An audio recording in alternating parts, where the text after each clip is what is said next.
Salut, c'est Nicolas Dan et bienvenue dans Jazette de Geek.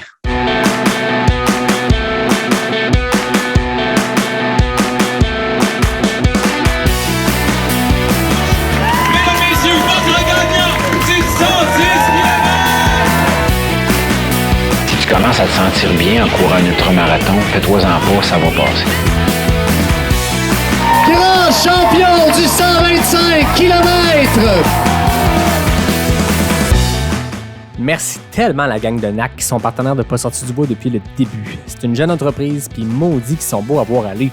Je vous ai parlé de l'eau en large, des barres Ultra Énergie puis de la poudre Ultra Recovery, mais là, ils viennent de sortir des gaufres, puis pour vrai, j'en suis pas encore revenu tellement elles sont bonnes. Ce qui est malade avec NAC, c'est que les produits et leur emballage sont éco-responsables. Puis si t'es pas sûr de la protéine de grillon, là, ben sache qu'il y a une gamme complète 100% vegan. Là, t'arrêtes ce que tu fais, tu vas sur le nacbar.com, tu choisis des produits puis tu utilises le code promo pas sorti du bois pour obtenir 15% de rabais. PASSORTIDUBOIS. Merci beaucoup NAC et bon épisode. Ouais, ben, on n'est pas sorti du bois, hein? Bonjour tout le monde, bienvenue à Pas sorti du bois, épisode numéro 54. Aujourd'hui, une édition un peu spéciale, hein, je l'ai annoncé. J'aime ça faire des épisodes alternatifs. On a eu les Autour du feu, on a eu les plans de marde en balado-réalité. Là, c'est de quoi de nouveau qu'on parlait, Nico et moi, depuis quelques temps quand même. J'avais lancé l'idée, on avait lancé des idées, puis à un moment donné, ben là, avec l'UTMB qui vient de se terminer, c'était comme le timing parfait pour faire un Jazette de Geek. Donc, bienvenue à Jazette de Geek, Nico. Salut Yannick. Tu seras notre geek de service. En fait, on s'assume, je pense, les deux comme étant des geeks, avoir nos échanges Messenger durant le week-end pendant l'UTMB. Je pense qu'on se qualifie. Là. Ouais, on s'assume. Je pense que là, à un moment donné, il y a un niveau de geekitude qui est assez haut en termes de course, puis de course de sortie sûrement. Effectivement. Puis là, on ressort comme du plus gros week-end qu'on ne peut pas avoir en termes de course de trail parce qu'il y a plein d'autres courses cet été.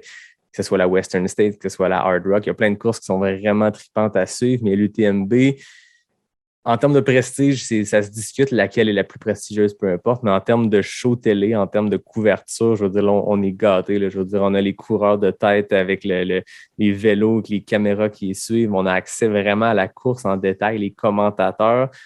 Il y a d'autres courses qui commencent à faire ça. C'est beau à voir, mais là, l'UTMB sont comme maîtres dans l'art. C'est hyper facile de se lever très tôt puis de suivre la course. Puis on n'a comme pas de raison de dire « Ah, c'est plate, il faut que je le suive sur Twitter. » Non, tout est là. C'était vraiment un beau week-end. Ou juste de ne pas se coucher, littéralement. Oui. Toi, t'as-tu fait comme la nuit blanche complète? Non, mais tu sais, ça a été un peu du in and out. Je me suis endormi, puis en fait, peut-être genre vers 1h, 2h du matin, je commençais à ouvrir mon cell, puis là, je voyais le classement décembre de maths. Puis à partir de là, j'étais beaucoup trop excité, donc je me suis réveillé. Je me suis dit, allez, va te mettre devant la télé, là, devant la télé avec le gros coton ouaté, là, puis à regarder le reste de la course. Là, mais c'est sûr que l'UTMB, ça reste genre, on l'appelle le Super Bowl de l'Ultra Trail. La Western State essaye un peu de se mettre à ce niveau-là au terme de retransmission. Ils ont essayé ça cette année, mais le problème de la Western State, c'est que tu as zéro réseau à certains moments. Donc, l'UTMB, tu peux bien suivre le début pendant la nuit. Après, ça devient un peu plus calme. Puis, dès le lever du jour, la retransmission, ça repart de plus belle. Puis, ils font une méchante belle job là-dessus. Là. Oui, puis je pense que c'est le fait aussi qu'au-delà de la course reine qui part le vendredi soir, qui se termine le samedi pour les élites, qui se termine le dimanche pour le mid-pack, ça reste que contrairement à toutes les autres courses de trail qui souvent condensent le temps d'un week-end, toutes leurs épreuves, là, l'UTMB s'est construit pour créer quelque chose de fou à Chamonix parce que tu as des milliers de coureurs, coureuses sur chaque distance, mais les gens, tant qu'à être à Chamonix, regardent les autres départs, les autres arrivées parce que justement, tu as l'OCC le mardi ou le mercredi, tu as la CCC le vendredi matin, tu as l'UTMB qui part le soir. Tout s'entrecroise, mais les coureurs ne s'entrecroisent pas sur les sentiers. C'est quand même très bien monté de manière à avoir une ambiance complètement survoltée. Puis, quand l'année passée, il avait décidé d'annuler l'édition 2020, il avait dit on aurait pu faire une version élite à 100 quelques coureurs avec distanciation et tout, mais l'UTMB, c'est pas juste ça. C'est pas 100 coureurs qui finissent en avant, c'est l'ambiance. Puis là, tantôt, je pourrais le faire jouer. Là, j'ai retrouvé le petit vidéo de l'arrivée de Mathieu Blanchard, mais je veux dire, l'ambiance est complètement survoltée. Il y a beaucoup de monde à Chamonix. C'était beau à voir. Mais je pense que j'avais entendu dire que c'était limite la plus grosse foule qu'ils ont eue de l'histoire de l'UTMB. Tu sais, on pouvait même s'apercevoir que limite la Covid n'existait pas à ce moment-là. Mais tu sais, la foule était complètement phénoménale. Tu sais, c'est ça que tu as dit. Tu sais, à Chamonix, c'est une messe. Tu sais, c'est une semaine complète c'est un rassemblement de la trail où tout le monde est là. Tu sais, on s'entend que toute l'élite mondiale est là. Tu sais, à part celle qui a été à Leadville la semaine dernière, mais tout le reste est là. C'est juste un gros rassemblement, un gros party. Puis ça donne envie d'aller à ce genre de course-là pour pouvoir vivre ce genre de choses. Là. Tu sais, moi, j'avais été à Chamonix pour les 90 du Mont-Blanc, puis tu as un aperçu de ce que ça peut être. Je ne peux pas imaginer ce que c'est sur une semaine complète. Tu sais, il y a certains athlètes qui en parlaient, tu sais, que des fois, ça les fatigue mentalement, parce que quand ils vont là-bas, c'est juste sollicitation sur sollicitation, puis il y en a certains peut-être qui ont sous-performé dans les années précédentes, c'est à cause de ça, parce que la semaine avant, tu n'es jamais relax, tu es toujours occupé à aller à droite, à gauche. Mais c'était un méchant bon show à regarder. Puis à chaque année, comme tu dis, il y a tellement d'élites qui se rendent là qu'on a un bon show en avant. Puis c'est ce qui est trippant aussi, je l'ai raconté en plein de podcasts, mais on est dans un sport où justement l'élite côtoie le mid-packer moyen, puis dans cet événement-là, tu as des gens qui gagnent en 20-21 heures, puis ça s'est fini 47 heures plus tard, puis tu as des gens qui continuent à arriver, puis tu avais les top 10 d'hommes et de femmes qui sont là pour accueillir les derniers finishers. La tradition se poursuit, ça peut être un très, très gros show, puis bon, je fais un épisode dans quelques semaines pour parler de tout ce qui est UTMB World, Ironman. Je ne veux pas qu'on entre là-dedans. Je ne veux pas mettre de nuages sur cette belle célébration qu'on vient de vivre, mais ça reste que l'UTMB en fin de semaine, je sens qu'on a encore les valeurs trail qui sont là, c'est-à-dire le sentiment de communauté. Oui, il y a de l'élite, oui, il y a monsieur, madame, tout le monde qui va faire sa course, mais tu sens que tout le monde est là-dedans ensemble, puis je sens que la couverture donne de la visibilité à ça aussi, puis ils font vraiment une belle job. Là. Ouais, là-dessus, l'UTMB, ça reste une énorme organisation. Hein, ils mettent tous les moyens qu'ils peuvent là-dessus pour pouvoir faire vivre l'événement. Là. Puis, moi, je trouve que même la communauté de Québec a beaucoup, beaucoup vibré ce week-end. Puis, c'était super cool à voir passer. On voyait des posts, tout le monde postait sur Mathieu. Puis Mathieu a rendu hommage au Québec hier. Il l'a dit, il dit, ça, c'est une partie de ma troisième place. Je la dois au trail québécois qui m'a fait découvrir cette pratique-là. Je pense que le Québec a une belle partie dans le podium de Mathieu ce week-end. Hein. Oui, il a fait ses premières armes ici. Il est français d'origine, il est français parce que c'est le drapeau qu'il avait sur son dossard l'UTMB, mais ça reste que, contrairement à bien des Français peut-être qu'on côtoie dans la communauté, qui viennent de cette tradition-là, trail en Europe, qui arrivent ici et qui font « OK, cool, il y a des courses, donc je les fais ». Je pense que tu as peut-être un petit peu ton parcours à toi. Mathieu est arrivé ici, pas coureur du tout. C'est mis à courir sur route, puis c'est mis à courir en trail. S'est inscrit aux 80 km de l'Ultra Trail Arikana en 2016. Personne ne le voit venir parce que personne ne sait qui c'est, puis il l'emporte. Puis c'était le début de skier. Puis on parle de à peine 5 ans plus tard, depuis ce premier essai-là sur l'Ultra Trail Arikana. Boum, 3e place à l'UTMB. Moi, je me rappelle 2018, m'être levé comme 2021, c'est-à-dire très tôt avec du café, puis regarder les arrivées. Puis c'était vraiment cool de voir Mathieu arriver 13e, puis il y avait toute l'histoire avec son frère, tu sais. Mais 13e à l'UTMB, c'était exceptionnel, c'était gigantesque, tu sais. Puis là, comme 3 ans plus tard, boum, 3e place sur le podium, à moins de 30 minutes de François Den, qui remporte son 4e UTMB. Tu sais, d'habitude, quand François gagne, il y a 1 heure et demie d'avance sur les autres. Tu sais, Mathieu, non seulement c'est une 3e place à l'UTMB, mais c'est une 3e place extrêmement serrée avec les têtes la tête de course puis le 2e coureur. Tu sais, les 3 sont arrivés en dedans de 30 minutes. Ça aussi, c'était assez jamais vu pour l'UTMB. Hein. Ah, des écarts pareils, tu sais. Puis c'était assez drôle à regarder. Moi, je pensais vraiment que François allait craquer à un moment donné. Tu sais, tu le regardais, il grimaçait, là, il était crampé depuis longtemps. Hein. Tu sais, il expliquait pas mal dans ses interviews d'avant. Tu sais, il a commencé à sentir les jambes raides après... C'est dans la première partie de parcours. Là. Puis après, ils ont fait un peu comme il disait, on a un peu joué avec Jim avant Courmayeur. Puis après, Jim, il a fait comme une bouteille de champagne. Là. Il a popé. Puis c'est une spéciale Jim. Là, mais c'est ça, tu sais, Mathieu a une super belle journée, mais je pense que sa stratégie, il l'a menée comme un chef d'orchestre. Il savait très bien à quelle partie il fallait gérer, à quelle partie il fallait accélérer. Puis je pense que là-dessus, tu sais, Mais tu sais, Matt, il est super minutieux dans sa préparation. Je pense que son passé d'ingénieur là-dessus, il est très, très, très, très précis sur tout ce qu'il fait. Puis tu sais, c'est ça aussi, de voir les gars qui ne s'inquiètent pas de leur classement, qu'à un moment donné, tu fais ta propre course. Puis après ça, tu sais, c'est pas que tu comptes sur sur les personnes qui te pètent devant, mais tu sais jamais ce qui se passe. Si tu te concentres sur toi-même, après ça, le reste, tu sais, il arrivait à certains ravitaux, ils lui ont dit « Ah, t'es 17e », tu sais. Mais les écarts n'étaient pas super gros sur une course comme ça. C'est ça qui était impressionnant, parce que à mi-course, tu regardais, les 10 premiers étaient en 10-15 minutes. Ah, c'est complètement fou. D'habitude, il y a quelqu'un qui s'échappe. Tu sais, on revient d'une édition 2019 où Pau Capel avait remporté, puis une performance comme solo de A à Z. Premier ravito, il était premier, puis il a juste creusé l'écart jusqu'à la fin de la course. Il est arrivé quasiment 1 heure d'avance sur le deuxième. Là, c'était complètement différent. Tu sais, ça se suivait très proche. Puis comme tu dis, Mathieu s'en est tenu à sa stratégie. Il était prudent parce que c'est parti vite en avant. Puis l'UTMB, de 1, est connu pour avoir beaucoup de monde qui part vite.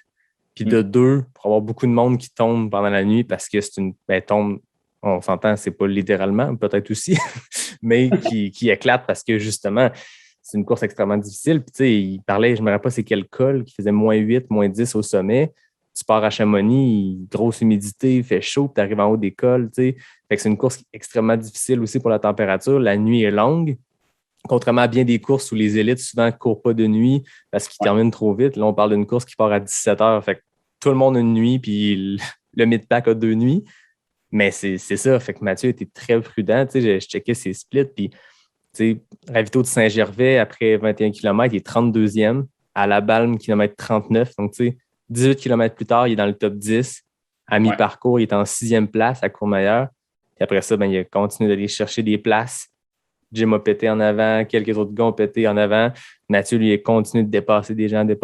Puis il était très longtemps en 3e place, très solide. Puis c'est ça, à la fin, tout pouvait arriver parce que même la descente à partir de la Flégère, c'est une dernière grosse descente. D'habitude, quand tu es à la Flégère, tu es en première place, c'est done deal. Il te reste une descente. Mais là, c'était tellement serré les écarts qu'une mauvaise chute, une mauvaise gestion, tout pouvait arriver. Fait que ça a rendu l'expérience encore plus stressant, excitant, puis vraiment le fun, vu l'issue, puis vu Mathieu qui a terminé 3e. Ouais, puis tu sais, il n'a pas voulu prendre de risques. Quand il est arrivé à la Flégère, il aurait pu se dire, je vais pousser, mais tu sais, de l'avoir écouté, il sentait qu'il devenait moins lucide, puis c'est normal, il a quand même bien poussé juste avant, puis tu es moins lucide, il a commencé à avoir des mauvais appuis, etc. Il s'est dit, hey, je suis 3e de l'UTMB. C'est pas le moment, genre, de faire le bet. C'est là que ça se passe. Puis il a juste profité après du reste, là, du beau bain de foule qui l'attendait dans les rues de Chamonix. Là. Puis, mais c'est ça, il a fait une belle remontée fantastique. Là, à jouer au Pac-Man, comme on dirait dans le métier. C'est bon ça, jouer au Pac-Man. Parce que tu parles de son arrivée, parce qu'on a comme commencé en force avec ça, j'ai le goût qu'on juste le réécoute. Laisse-moi 3 secondes, je vais retrouver ça, mais je pense que ça vaut la peine de se remettre dans le bain de cette dernière minute-là de Mathieu. Son arrivée exceptionnelle à Chamonix, ce bain de foule-là, les commentateurs qui crient, c'est assez exceptionnel quand ça se passe. 3e place pour un garçon qui n'a pas fini de nous étonner.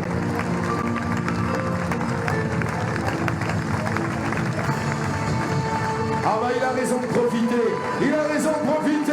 le voilà, 3e place sur l'UTMB 2021 pour Mathieu Blanchard. And he's savoring these last couple hundred meters into Chamonix, giving high fives to the fans, to the spectators, to everyone who's been supporting him from the start, all the way through to the finish.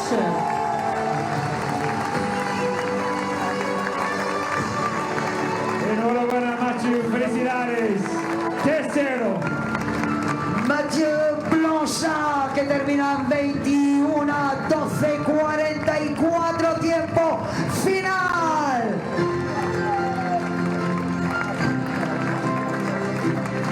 And Mathieu Blanchard clocking a time of 21 hours, 12 minutes and 44 seconds. Tout le monde, je pense, de la communauté. Puis pas besoin de connaître Mathieu de près. Là. Moi, je Je lui ai parlé 2-3 fois dans un épisode, mais c'est pas un ami. Puis l'émotion qui est venue de voir un petit gars de chez nous. On a bien beau dire qu'il courait pour le drapeau français. C'est un gars qu'on voit ici, puis c'est un franco-québécois. Puis moi, quand tu habites au Québec, puis tu fais partie de la communauté, tu es un Québécois comme n'importe qui, puis c'est beau de voir ça, un gars d'ici, puis qui performe sur le plus haut stage possible du trail running. C'est pas une performance exceptionnelle dans une course quelconque en Europe où il y avait un peu de compétition. On parle du Super Bowl. Là. Ouais, là, je pense que même lui, il a été super étonné de ça. Là. Je pense que Matt, il connaît ses capacités. Là, il sait qu'il est capable de le faire. Et je me demande si les gens ils savaient qu'il allait le faire là. Je pense qu'il savait qu'il avait un top 10 voire un top 5 dans les jambes. Mais on s'entend, là, c'est un podium. Il n'y a rien de mieux. Là, alors, c'est complètement fou. Toi, ça, on ne l'a pas dit d'ouverture, on s'est mis à jaser comme ça. On assume que les gens savent ce que c'est l'UTMB. Bon, si tu n'écoutes pas sortir du bois, ça fait 50 épisodes et plus, j'en jase souvent. Je suppose que tout le monde qui écoute savent ce que c'est l'UTMB. Si ce n'est pas le cas, nos excuses, mais là, on part dans le vif du sujet. On n'a pas parlé de toi. Je pense aussi que tu es quelqu'un très connu dans notre communauté trail au Québec, de par ton implication dans NAC, dans On Running, mais on n'a pas parlé de toi, le coureur, l'athlète, mais tu as fait partie aussi de l'équipe de support de Mathieu, fait que tu le connais très bien. Fait que j'ose croire que ça devait être complètement survolté pour toi. Ça devait être fou comme expérience de le voir comme ça, un ami proche qui tu l'as vu accomplir quelque chose de fou l'été dernier, puis là, tu le vois accomplir quelque chose de fou à un autre niveau complètement, mais justement au Super Bowl. Ouais, c'était assez genre bizarre. Tu vois quand même un de tes amis à la télé, tu le vois performer. C'est sûr que moi, j'ai un lien affectif avec Matt, parce que l'année dernière, quand j'avais été engagé chez NAC, tous ces projets de 2020, en fait, j'étais un acteur de ça. Quand il a fait son 125 autour de l'île, c'est moi qui l'ai payé en vélo.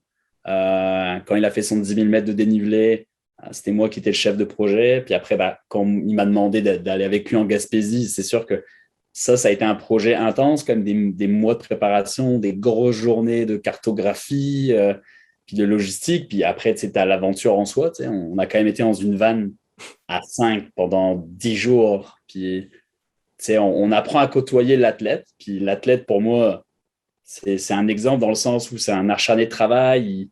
Il rechigne jamais sur les entraînements. Il s'implique au maximum, que ce soit en nutrition, que ce soit en sommeil, etc. Puis après, tu as l'homme, l'homme derrière l'athlète. Puis l'homme derrière l'athlète, c'est un gars attachant, un gars qui adore la nature, qui adore le partage. C'est vrai qu'on a partagé beaucoup, beaucoup de beaux moments. J'ai quand même fait pas mal de portions du GR avec lui. Puis il y a des moments qui resteront à graver jamais dans ma mémoire. Des parties de course sur la plage en Gaspésie où il y avait un phoque qui sortait de l'eau. Puis ou des runs aussi où au bout d'un moment, on était sur une nationale en Gaspésie. Puis d'un coup d'un seul, on voyait que c'était une voie lactée. Puis là, Matt, il dit éteins ta frontale, je vais t'expliquer un peu les étoiles, etc. Puis, c'est des moments surréels. Donc, où je vois ça samedi à la télé, c'est sûr que j'ai eu beaucoup, beaucoup, beaucoup d'émotions quand il a passé la ligne parce que tu sais le travail qu'il y a derrière. Puis il y a pas mal de monde qui voyait beaucoup Matt. Il a été en France, il a fait Koh-Lanta, etc. Puis je pense que pas mal de monde lui ont mis cette étiquette-là sur lui. Ils ont dit c'est un gars qui passe à la télé, qui fait des voyages, etc. Mais Matt, il travaille. Là, c'est pas un feignant. Là. Il a travaillé, il a fait le parcours de l'UTMB il y a 2 semaines en 4 jours. C'est un acharné de travail. Donc c'est sûr que quand tu vois ça, puis tu vois l'émotion qui sort, parce que Matt, c'est pas quelqu'un qui genre super démonstratif, une belle carapace, puis là, le voir exploser, ça a été quelque chose de quand même intense. Puis moi, j'étais vraiment touché parce que je sais que j'ai une micro-implication là-dessus avec tous les projets qu'il y a l'année dernière, puis je sais que c'est ça qui l'a amené à cette 3e place. Mais il travaille depuis des années là-dessus. L'UTMB, ça a toujours été son gros rêve. L'année dernière, on avait parlé au GR, il dit c'est sûr que d'ici 2-3 ans, là, j'aimerais bien faire quelque chose de gros à l'UTMB. Puis je pense qu'il a juste mis toutes les chances de son côté. C'est beaucoup, beaucoup d'admiration pour lui. Puis je pense qu'il le mérite grandement. Là. Ah, c'est ça, c'est un gars qui travaille extrêmement fort. Puis il est vraiment le fun dans sa philosophie aussi. Tu le disais, c'est un gars qui est amoureux de la nature, passionné de la nature. Puis il y a cette pureté-là qui vient avec lui, j'ai l'impression. Ce désir d'aller juste à la plus simple expression de la nature, c'est-à-dire bouger vite dans les montagnes. C'est ce qu'il a fait avec le GR, c'est ce qu'il me parlait quand je l'avais reçu au podcast. Mais quand tu vois des entrevues, quand tu vois le gars, quand tu le suis sur les médias sociaux, peu importe le contexte où les gens l'ont découvert, mais tu ressens ça, puis je pense que d'avoir ce que tu viens, en fait, avec ce que tu viens de décrire, ça fait juste confirmer ce qu'on pensait déjà de Mathieu, mais justement qu'il est là pour les bonnes raisons. Puis tu le vois, ne serait-ce que dans ses chouettes courses qu'il décide de faire. Oui, l'UTMB, c'est la grande messe mondiale, comme tu disais, du trail, mais c'est pas quelqu'un qui court après les courses prestigieuses, il va voir des Kodak, tu sais. Il fait des courses il va chercher des expériences, puis ça, il m'en avait parlé, puis tu le vois, c'est très logique dans les courses qu'il a faites dans les dernières années.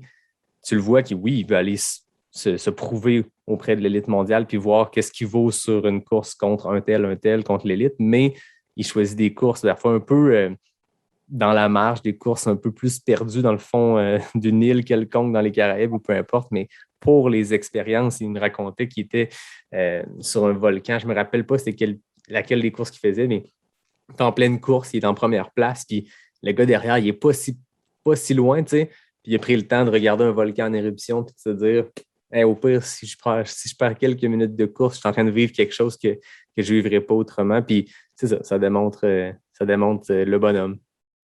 Ouais, c'est un amoureux de la nature. C'est un amoureux de. Et moi, je me rappellerai toujours des bons moments au GR où quand on est arrivé à Mont-Saint-Pierre, là, on a senti qu'il y avait le second souffle parce qu'il y avait l'eau. Puis l'eau, Matt, il a une relation très, très particulière avec l'eau. C'est un instructeur de plongée. Son père, il a créé une école de plongée, je pense. Puis quand on est arrivé là-bas, là, tu as senti que le gars était super content d'y être. Rien que l'odeur, etc. Puis non, les montagnes, il a une passion pour les montagnes. Que ça soit de se déplacer vite ou même prendre son temps. C'est une belle personne. C'est une personne qui a les idées à la bonne place. C'est pas quelqu'un, comme tu disais, qui va aller chercher la gloire ou autre chose. Là. Il veut faire les choses pour la bonne façon. Puis ouais, pour vrai, je pense que ça a inspiré beaucoup de monde au Québec. Puis j'espère qu'en France, les gens vont commencer à apprécier de se dire c'est pas qu'un gars qui est passé à la télé, là, c'est un gars aussi qui est un athlète et puis qui confirme et qui travaille fort. Oui, mais je ne savais pas que la perception était. Puis je peux le comprendre parce que Koh-Lanta en France, c'est un peu comme Survivor, qui connaissent au Québec, au Canada. Puis je savais qu'il avait fait le show, mais je ne savais pas qu'il y avait cette perception-là peut-être auprès de certains trailers français ou dans la communauté que oui, c'est le gars qui fait du trail, qui a aussi fait de la télé. Boum, 3e place à l'UTMB. Voilà. Je pense que les actes parlent d'eux-mêmes. Là. Je pense juste que les gens, ils ne connaissent pas l'athlète. Ils voient la personne, ils disent OK, c'est peut-être un gars qui court, mais c'est parce qu'au Québec, nous, on l'a vu. L'a vu exploser, on l'a vu grandir en tant qu'athlète, puis aussi autant que personne. Puis j'espère qu'en France, maintenant, ils vont se dire ouais, quand même, c'est un gars qui, on va dire de façon polie, il a fermé quelques bouches, je pense, puis les gens vont dire ouais, OK, d'accord. Ouais, laisser ses actes parler à notre place, à sa place. Exactement ça. Il l'a fait. Puis c'est fou, tu parles les Français, la France. Il s'est passé quelque chose d'unique cette année à l'UTMB parce que là, je veux ramener ça. J'adore Mathieu, mais là, c'est pas Jazette de Mathieu Blanchard, c'est Jazette de Geek. Il faut revenir à la course, même si Mathieu est partie intégrante avec une grosse 3e place. Mais sur l'UTMB, le top 5 est 100% français. C'est du jamais vu, c'est jamais arrivé dans l'histoire. Même la première édition qui était beaucoup plus petite, qui était beaucoup plus humble, puis que ça aurait pu arriver que c'était que des coureurs français. Mais non, dans l'histoire de l'UTMB, sur le podium, les masculins, les 5 premières performances, les 5 premières places, c'est 5 Français, c'est du jamais vu. Ah, c'est du jamais vu. Puis même sur les autres courses de l'UTMB, il y a eu un triplé aussi sur la CCC des filles. Ouais. C'est incroyable. Hein. Pour vrai, ça prouve que les Américains ont encore un peu de mal à venir sur les trails européennes. Mais c'est exceptionnel. Hein. Ouais. Il y a certains gars qui ont confirmé, il y a certains gars qui ont vraiment surpris le monde. Mais je pense que c'est la première fois de l'histoire qu'il y a eu ça. Puis je suis sûr que ça ne va pas être la dernière non plus où les Français vont vraiment performer là-dessus. Moi, je reste quand même un romantique de la trail, puis à un moment donné, j'ai envie qu'il y ait un Jim qui va gagner l'UTMB ou un Tim Tollefson, mais chaque chose en son temps. Mais cette année, ça a été une domination française. Puis après, Puis des belles surprises, comme tu le disais, Mathieu, pour revenir à lui, a causé la surprise. Mais Germain Grangier, que tu connais probablement parce qu'il est dans l'équipe On Running, lui aussi a surpris. Je pense qu'il était dans les favoris quand il sort des listes de top 20 favoris, mais pas un favori pour un top 5. Ou en tout cas, j'ai pas vu personne parler de Germain Grangier. Puis grosse performance. 4e jusqu'à la toute fin, jusqu'à ce que Ludovic Pommeret gagne en 2016 l'UTMB. Un gars de, attention tout le monde, 45 ans, 44 ans. C'est complètement fou, là. Il est sur le top 5 mondial à l'UTMB, 45 ans, solide comme un roc. Il a fini, je pense qu'il avait l'air d'un gars qui pouvait repartir faire un 100 bornes. Lui, c'est un maestro, tu sais. Je pense que ça va être un exemple pour tous les gars. Ils vont se dire, hey, à 45 ans, je peux faire ça. Ouais. Mais lui, c'est exceptionnel à la régularité, tu sais.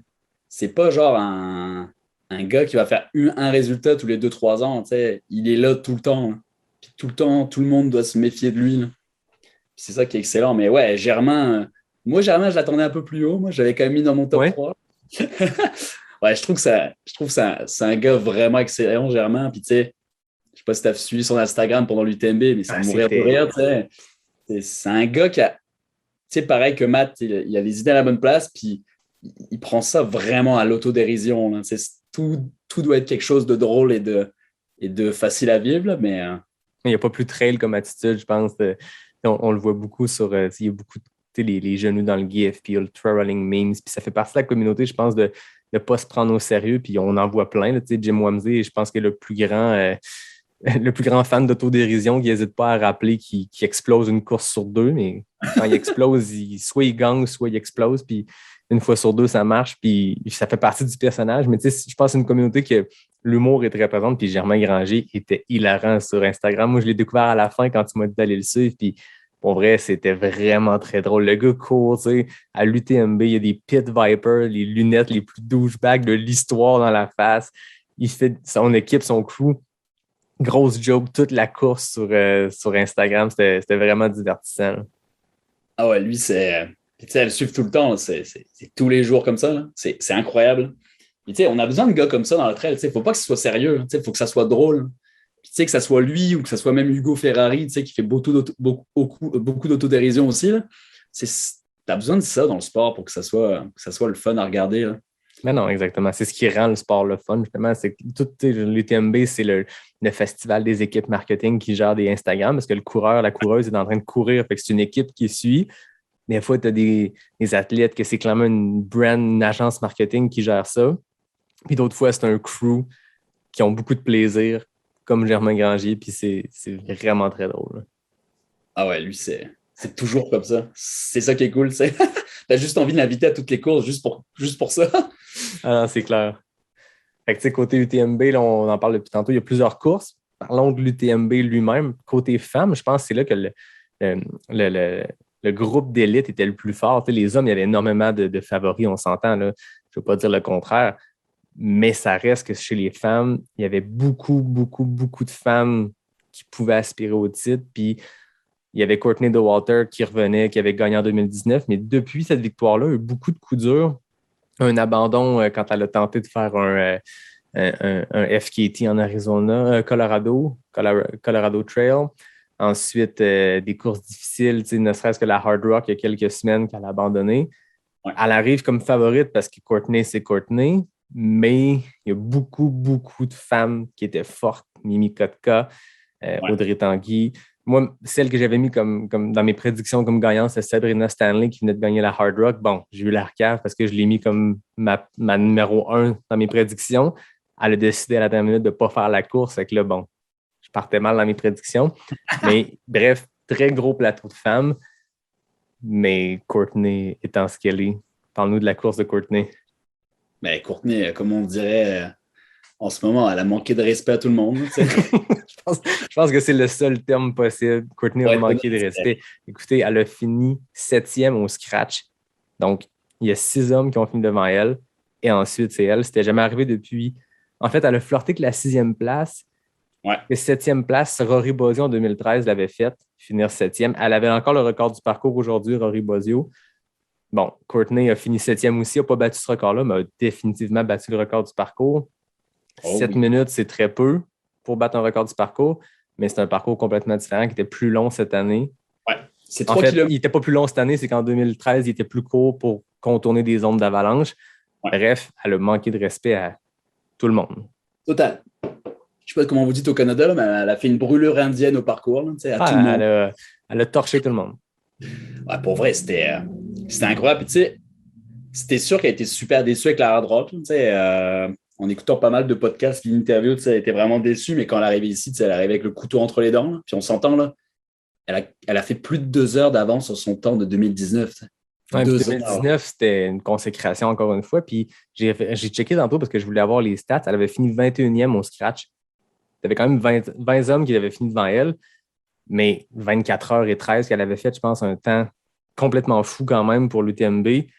Mais là, comme je dis, je pense, c'est ça, manquer de respect. Je pense qu'elle est dans le top 15 des meilleurs chronos de l'histoire, tous sexes confondus, hommes ou femmes, sur le parcours classique de 171 km.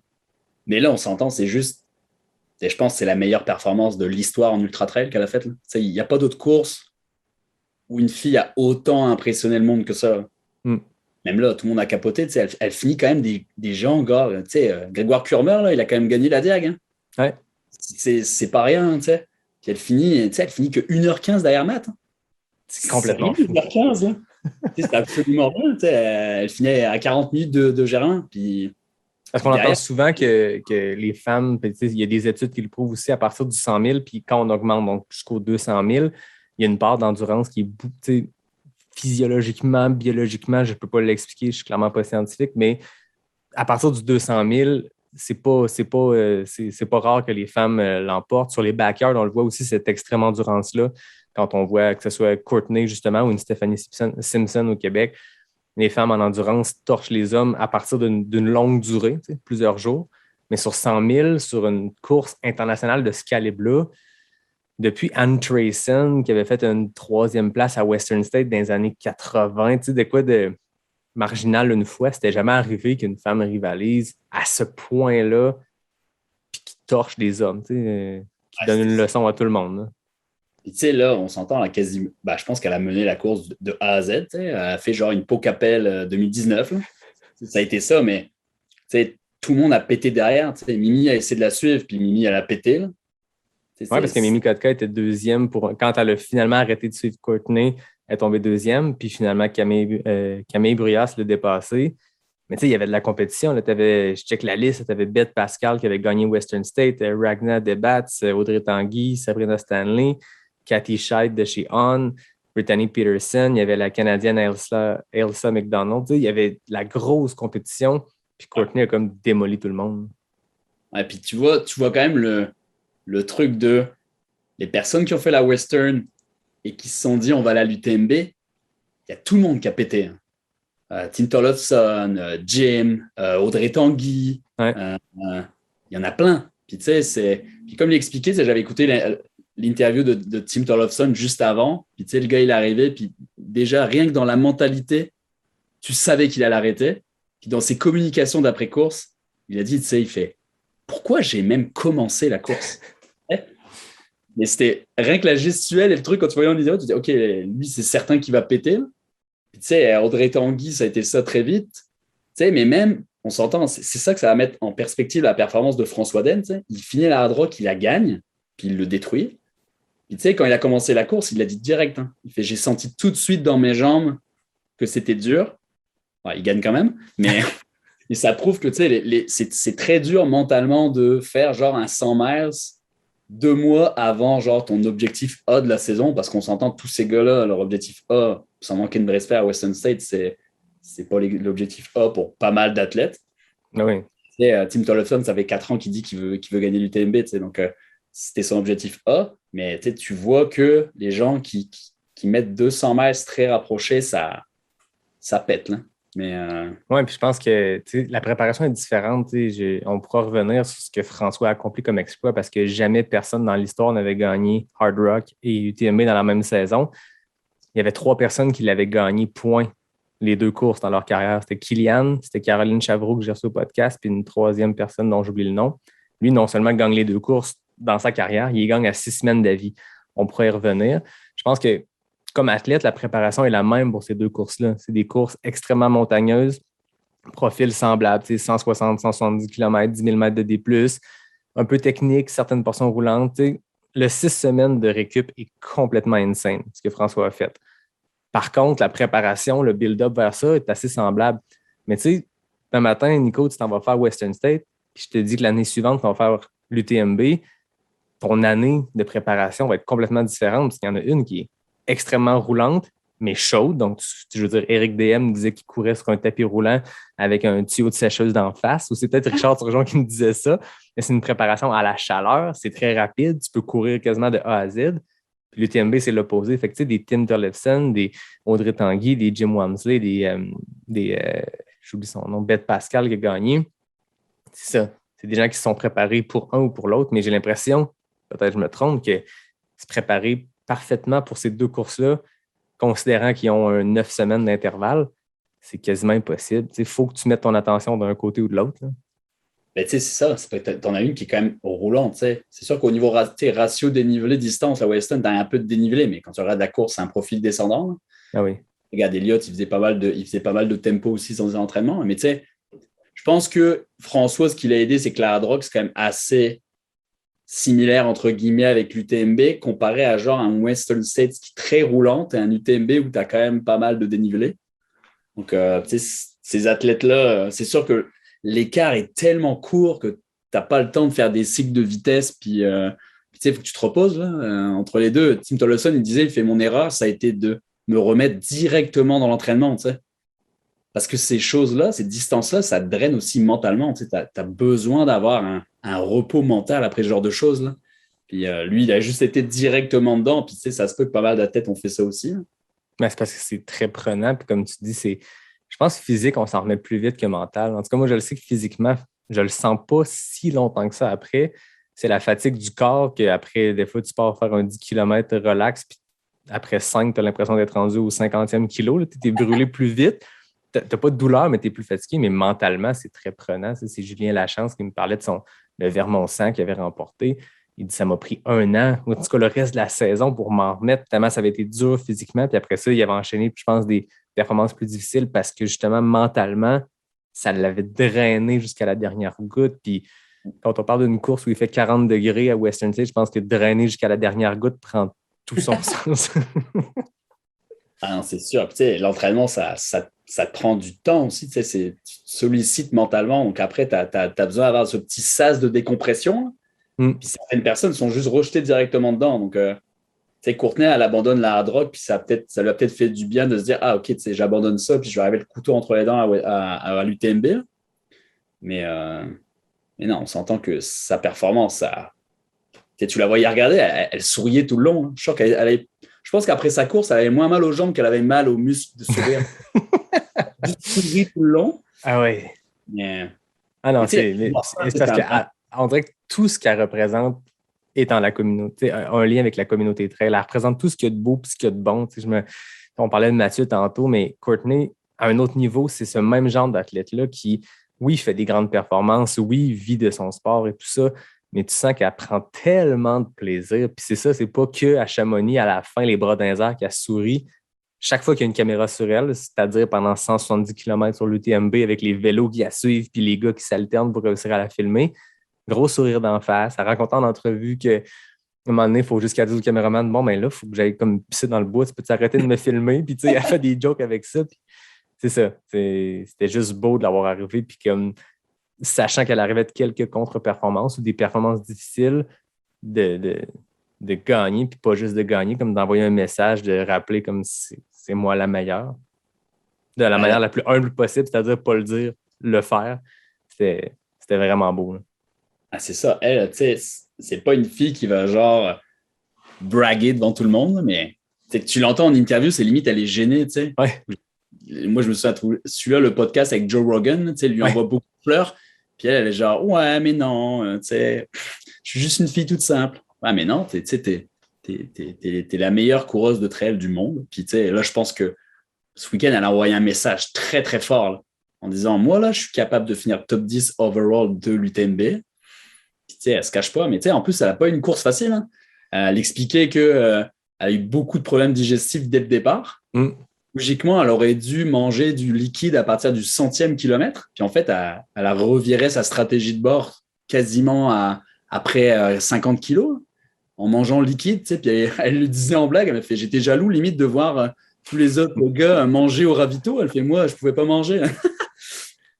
Je pense qu'elle avait une course très difficile en 2019 puis qu'elle avait décidé d'avoir une stratégie comme ça que même j'avais vu deuxième moitié à la base, elle voulait comme manger que du liquide. Mais à un moment donné, tu as ce que tu mets sur papier là, quand tu te prépares, puis après ça, tu as ce qui se passe concrètement dans la course qui peut complètement changer. Là. Bah, les plans en général, ça ne marche jamais jusqu'au bout. Ouais. Elle aurait été jalouse de toi parce que nous, on a couru quoi, 15 kilos ensemble au QMT, 20 kilos. Ouais. Tu as parlé de tes patates douces au bacon pendant comme chaque 10 minutes. Je pense que si Courtney avait été au ravito, elle aurait fait « Ah, c'est Nico, là. C'est chien. Là. » C'est Matt qui m'a appris pour les patates douces. C'est vrai? Je sais pas si tu voyais dans tous les moments où que l'UTMB le filmait au ravito, il avait sa purée de patates. Là. Ah, c'était ça, c'était exactement cette recette-là. C'est pas exactement la même. Je pense que lui, il rajoute pas mal de trucs. Moi, je mets juste patates douces, bacon, puis la masse de sel. Mais Matt, il y a plusieurs choses dedans qu'il met. Là. Mais c'est pour ça que c'était assez drôle de voir ça. Désolé, il fallait que j'expose ton secret. C'est ça le secret des performances de Nico. Patates douces, bacon. Les patates douces, là. Ouais, c'est ça. Mais tu sais, quand tu regardes le classement encore des filles, même moi, Camille Brua, je la voyais vraiment là-dedans. Top 3, je pense que c'est une des filles qui va pouvoir vraiment concurrencer Courtney dans les prochaines années. Là. Le pire, c'est que Mimi, elle voulait vraiment, vraiment réussir à l'UTMB. Là. Elle l'avait dit, genre, je reviens. En plus, elle vit à Chamonix maintenant, Mimi. Ah ouais, c'est vrai, OK. Ouais, tu sais, donc elle est là, elle connaît le terrain. Puis je pense qu'elle c'est assez investi. Là. Elle se dit, tu sais, je vis à Chamonix, comme ça, je vais être vraiment beaucoup plus proche du parcours de l'UTMB. Là. Mais tu sais, le classement reste incroyable. Tu sais, quand tu regardes Courtney top 10, tu te dis, ouais, OK. Là. C'est ça. Puis même Camille Bruyas, elle a fini comme 1h40 derrière Courtney. Ça semble beaucoup, mais ça reste qu'elle a fait un meilleur chrono que Courtney, son chrono victorieux de 2019. Puis elle a fini 16e au scratch, qui encore là, il n'y a pas beaucoup de femmes dans l'histoire de l'UTMB qui ont entré dans le top 20 scratch. Fait que Camille Bruyas, c'est une solide performance. Puis je pense que Mimi Kotka n'a pas fait sa course. T'sais. Elle s'est mise à suivre Courtney. Puis il y a quelques images que tu vois Courtney qui court avec le sourire, puis tu es en arrière, qui Mimi, puis tu sens qu'elle a moins de fun, puis c'est encore tôt dans la course. Alors que Camille, je pense qu'elle a été plus conservatrice, ou en tout cas, je ne suis pas sûr que c'est conservatrice le bon terme, elle a été plus à cheval sur son plan. Elle a suivi ses affaires. Puis elle a dépassé Mimi, puis elle a une grosse deuxième place. Là. Ouais, mais moi, je pense que c'est juste la meilleure performance de tous les temps. Je pense qu'il n'y a aucune genre contestation là-dessus. C'est même effrayant de voir Courtney comme ça. C'est effrayant de voir à quel point elle finit sa course. Puis on n'a pas l'impression qu'elle a couru 170 kilos. Là. Les photos d'après-course, c'est celle qui a l'air le plus fraîche. Là. Elle a juste écrit sur tout. Tu sais, c'est ça montre tout le personnage, mais sur Instagram, son premier post qu'il a suivi, c'était elle et puis son équipe qui gérait sur Instagram, c'était juste bon, ça a été une grosse journée, mais maintenant, il faut que j'aille manger des croissants. Tu sais. Elle avait juste hâte de manger des croissants parce que ça faisait 100 kilos qu'elle buvait du liquide. Mais je pense qu'on vit une année assez exceptionnelle parce que ce que tu dis par rapport à Courtney, que je supporte complètement, une des plus grandes performances, c'est pas la plus grande performance, en tout cas féminine, hands down. Ouais. Puis overall, une des plus grandes performances que j'ai jamais eues. Mais il y a beaucoup de monde qui disait ça de François Den à la Hard Rock. Ouais. Parce qu'on se rappelle que la Hard Rock, 160 km, 10 000 mètres de D+, en altitude au Colorado, une année, ils le font sens horaire, une année, ils le font anti-horaire. Puis anti-horaire est beaucoup plus difficile parce que les grosses montées, tu es fait à la fin. Alors que quand tu es dans le sens horaire, les grosses montées, tu commences avec ça. Le record du parcours, puis les 10 meilleurs chronos, je pense, étaient sur le sens horaire. Kylian avait 4 des 6 meilleurs chronos de l'histoire. Puis François Den arrive sur le sens anti-horaire, qui se gagne d'habitude entre 24 et 28 heures, alors que les records de 22-23 heures du parcours, c'est sur le sens horaire. Lui, il arrive après 2 ans d'attente, parce que la course est annulée en 2019 à cause d'avalanche, en 2020 à cause de la COVID. François arrive dans un field encore là très compétitif, Dylan Bowman, puis des gros coureurs. Puis non seulement bat le record du sens anti-horaire, mais bat le record général de Kilian, puis il la baisse d'1 heure, une performance. Je veux dire, les gens disaient 22 heures, ça ne sera jamais battu à la Hard Rock. Jim Wamsley avait tenté de le faire en solo l'été dernier pour le fun, puis il n'était même pas capable de passer proche. Il a complètement explosé. Puis le monde disait, si un jour peut-être quelqu'un bat 22 heures sur la Hard Rock, ça va être dans le sens horaire. François Daen, hold my beer. Paul fait ça en 21h40. Et de vin. Pour rappeler qu'il est vigneron. Mais ouais, 21h40. Puis tu sais, Dylan Bowman, qui a fini 2e à la Hard Rock, était commentateur à l'UTMB. Puis, je veux dire, il a fait le 2e meilleur chrono de l'histoire à la Hard Rock, derrière François qui venait de battre le record, comme encore là, avec un manque de respect total. Ouais. Mais Dylan Bowman était le commentateur en anglais. Puis moi, j'écoutais. Un moment donné, c'était sur YouTube en français. Un moment donné, j'ai switché sur le live Facebook parce que YouTube plantait. Et c'était Dylan Bowman qui était là. Puis tu sais, il disait, vous réalisez pas qu'on est à 6 semaines de la Hard Rock. Il dit, je suis encore raqué physiquement. Il dit, je sais pas comment je vais réussir à faire le live. Il blaguait, mais tu sais, il disait, moi, il faut que je sois assis puis je commente l'UTMB pendant 24 heures. Je sais pas comment je vais faire. Je suis démoli, je suis fatigué. Puis François Daen, il est là, à courir la course, puis à la remporter. Complètement fou. Ah non, c'est malade. Dylan n'a pas eu une bonne année, lui. Il s'est fait piquer 2 records sur toute l'année. Mais tu sais, ce mec-là, on s'entend, c'est exceptionnel. T'sais, c'est sûr que Kilian restera toujours l'icône. Mais on s'entend, là, il y a quand même un gros combat. Là. Je pense que Kilian, c'est... si on veut mettre des étiquettes, là, ouais. Kilian, c'est peut-être le plus grand athlète de montagne, point. Ski alpinisme, si Kilian avait décidé de compétitionner au rythme qu'il faisait en 2012, 13, 14, puis de continuer, il y aurait peut-être 6 UTMB, puis 8 Hard Rock, puis toutes les... Mais à un moment donné, il a comme pris une autre trajectoire, puis il a décidé de faire des projets solo, puis c'est tout à son honneur de l'avoir fait. Mais je pense pas que quelqu'un en ce moment peut dire que François Daen n'est pas le plus grand athlète de 100 miles. Point. Je ne sais pas qui peut dire le contraire de ça. 100 miles montagneux, je veux dire, il y a 4 diagonales des fous, 4 UTMB, dont un UTMB qui a gagné devant Kilian, on se rappelle. Il n'y a pas grand monde qui peut se vanter d'avoir fini devant Kilian une course. C'est complètement fou ce qu'il a accompli. Là. Puis à 35 ans, là, on s'entend assez jeune, 35 ans, mais des fois, en trail, c'est le point où on voit qu'on commence à voir, pour être très compétitif sur ces courtes, pas courtes distances, mais dans le 200 miles, on voit des gars de 40, 50 ans remporter, mais l'UTMB, à part Marco Olmo dans les années début 2000 qui avait gagné ça à 50 ans, c'est souvent plus jeune. Puis François Daen, 35 ans, solide comme un roc, puis comme démolit tout le monde. Et puis tu le vois arriver, c'est... comme disait Germain Granger, là, c'est la grande tige. Là. Ouais. Tu le vois arriver, ah non, c'est impressionnant. Hein. Puis tu sais, c'est un gars super humble, hein, François Daen. C'est pas quelqu'un qui va aller crier sur les toits, faire des posts réseaux sociaux tous les jours. Je pense que Kilian, oui, c'est un des meilleurs de l'histoire, si ce n'est le meilleur de l'histoire, mais c'est genre plus dans le multidisciplinaire montagnard, on va dire, entre guillemets. Mais François, tu sais, c'est incroyable, de la Diag, la Hard Rock, l'UTMB. C'est genre les meilleures courses qu'il y a. T'sais. Ouais, mais c'est un gars de montagne. On se rappelle qu'il a fini 2e à la Western State. L'année que Jim Wamsley a comme tout battu les records de parcours, mais tu prends le chrono de François puis il aurait gagné la moitié des éditions de la Western State avec un chrono comme ça. T'sais. Sur un parcours qui l'avantage 0. T'sais. Ah, c'est l'avantage 0, la Western. C'est un truc qui roule. Même tout le monde avait même été étonné de le voir finir 2e. Parce que c'est un parcours roulant, puis François Daen n'est pas connu pour genre dérouler, même s'il a des jambes de 4 mètres, là, mais c'est pas genre ce qu'il fait d'habitude. Mais non, il gagne ça, puis il a serré les dents vers la fin, là, tu le voyais commencer à cramper dans les descentes, etc. Mais non, c'est phénoménal, surtout 6 semaines après la Hard Rock. Tout le monde serait démoli après ça. Là. Puis lui, il était ça il y a 2 semaines, le tour il a fait le parcours du TMB en 2 jours. Là. C'est ça. C'est que la plupart des gens en préparation, comme Mathieu, vont le faire en 4 jours. Il y a des relais, tu fais 40, 50 km par jour.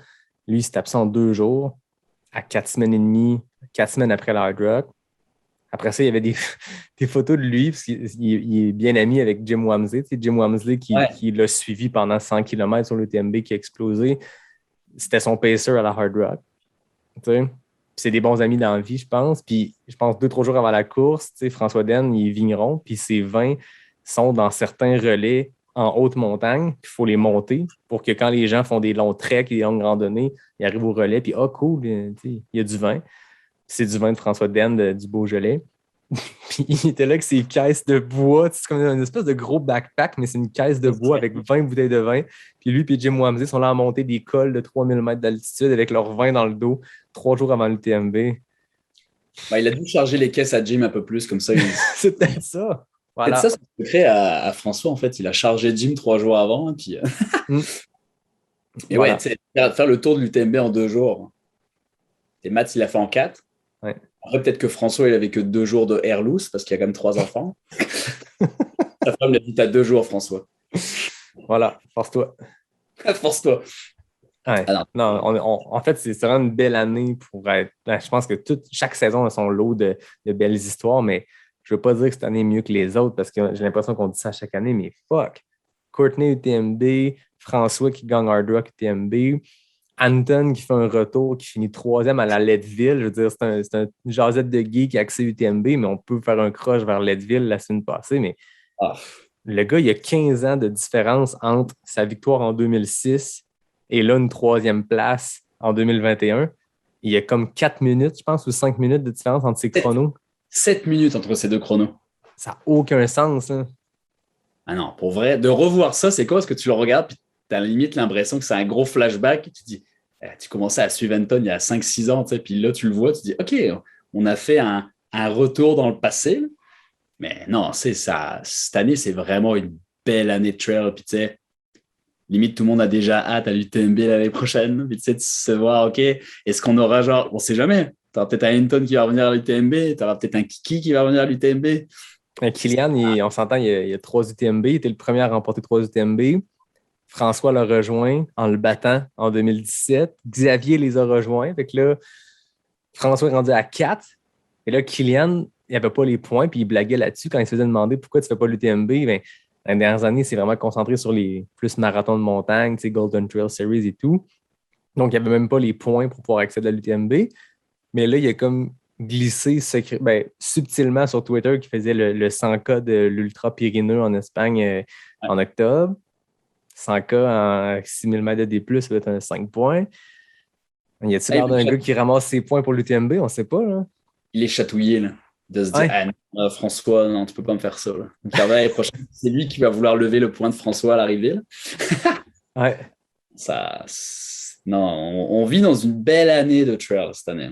Pour vrai, il y a beaucoup, beaucoup d'émotions dans genre les dernières semaines et les derniers mois. Mais non, ça va être... je pense qu'on est dans une belle dynamique. Ouais, je pense que c'est aussi, oui, les performances, mais c'est aussi le retour des événements points. On prenait ça pour acquis. Hein. Avec du recul, là, on prenait chaque saison pour acquis. Puis, je veux dire, moi, je me rappelle, j'ai été pigé pour la CCC en janvier 2020. L'après-midi, je réservais mon hôtel. Je veux dire, c'était comme, si tu te fais piger, tu vas faire ta course, t'as fait. Tu t'inscris à QMT, tu pointes à Sainte-Anne, tu fais ta course. C'était acquis depuis toujours. Là, pendant 1 an, on a tout perdu. Puis moi, je l'ai rappelé souvent, on n'a pas à chialer. Là, je veux dire, on avait juste perdu nos petits événements trail. C'était bien pire pour les gens qui travaillent dans la santé. C'était bien pire pour les organisateurs de courses qui, eux, c'est leur gagne-pain, contrairement à nous, que c'est juste un passe-temps. Mais c'est quand même ça, on a perdu un peu ça. Là, tu le retrouves, l'événement. Tu l'as senti au QMT. Là, il y avait de quoi de beau qui se passait. Parce que c'était quasiment le premier événement trail, le QMT au Québec, où on revenait à un semblant d'événement normal, sans les contraintes. Fait que je pense qu'il y a ça qui contribue à cette espèce d'engouement-là en ce moment. Là. Ah non, la trail, ça commence à prendre un engouement énorme. Puis tu sais, on s'entend, ça profite aussi du fait qu'il n'y a aucune course de route qui a lieu. T'sais. Tous les événements majeurs de course de route sont annulés. Donc, tout le monde un peu se tourne vers la trail. Puis, j'en parlais encore avec mon physio la semaine dernière. Il me disait, mon temps du QMT d'il y a 2 ans, hein, il dit, avec ce temps-là, je finissais 17e. Il fait maintenant, avec le temps de cette année, je finissais 80. T'sais. Parce que le monde de la route se dit ah, c'est quand même le fun en sentier, on va y aller. Puis je pense dans les prochaines années, on va avoir un énorme élan du sentier. Puis tout le monde le voit même dans l'industrie de l'équipement sportif, chaussures de trail, gear de trail, etc.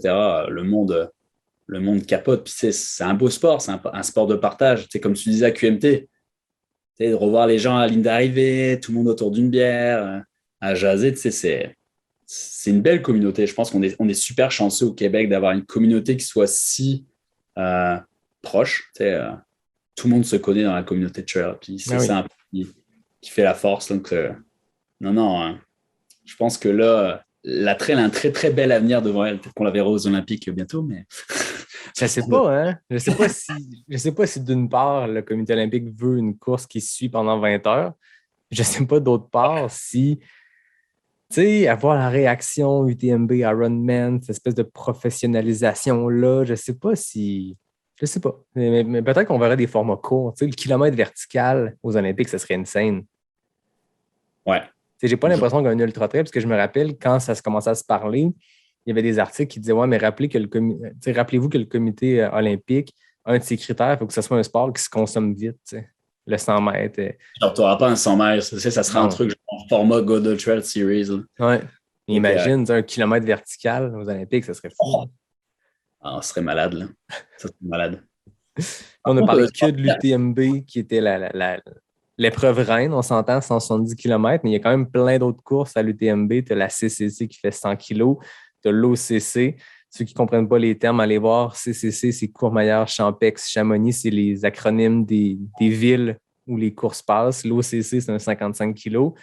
La TDS, qui est arrivé quelque chose de complètement... en fait, c'est ça. C'est quelque chose qui n'était jamais arrivé à l'UTMB, mais un décès sur la course. Puis c'est hyper triste. Puis la TDS, c'est la première course, en plus, la semaine, dans les épreuves longues. Ça l'a jeté beaucoup d'ombre, en fait, sur l'événement, puis avec raison. Là, je veux dire, c'est un rappel que notre sport est extrême.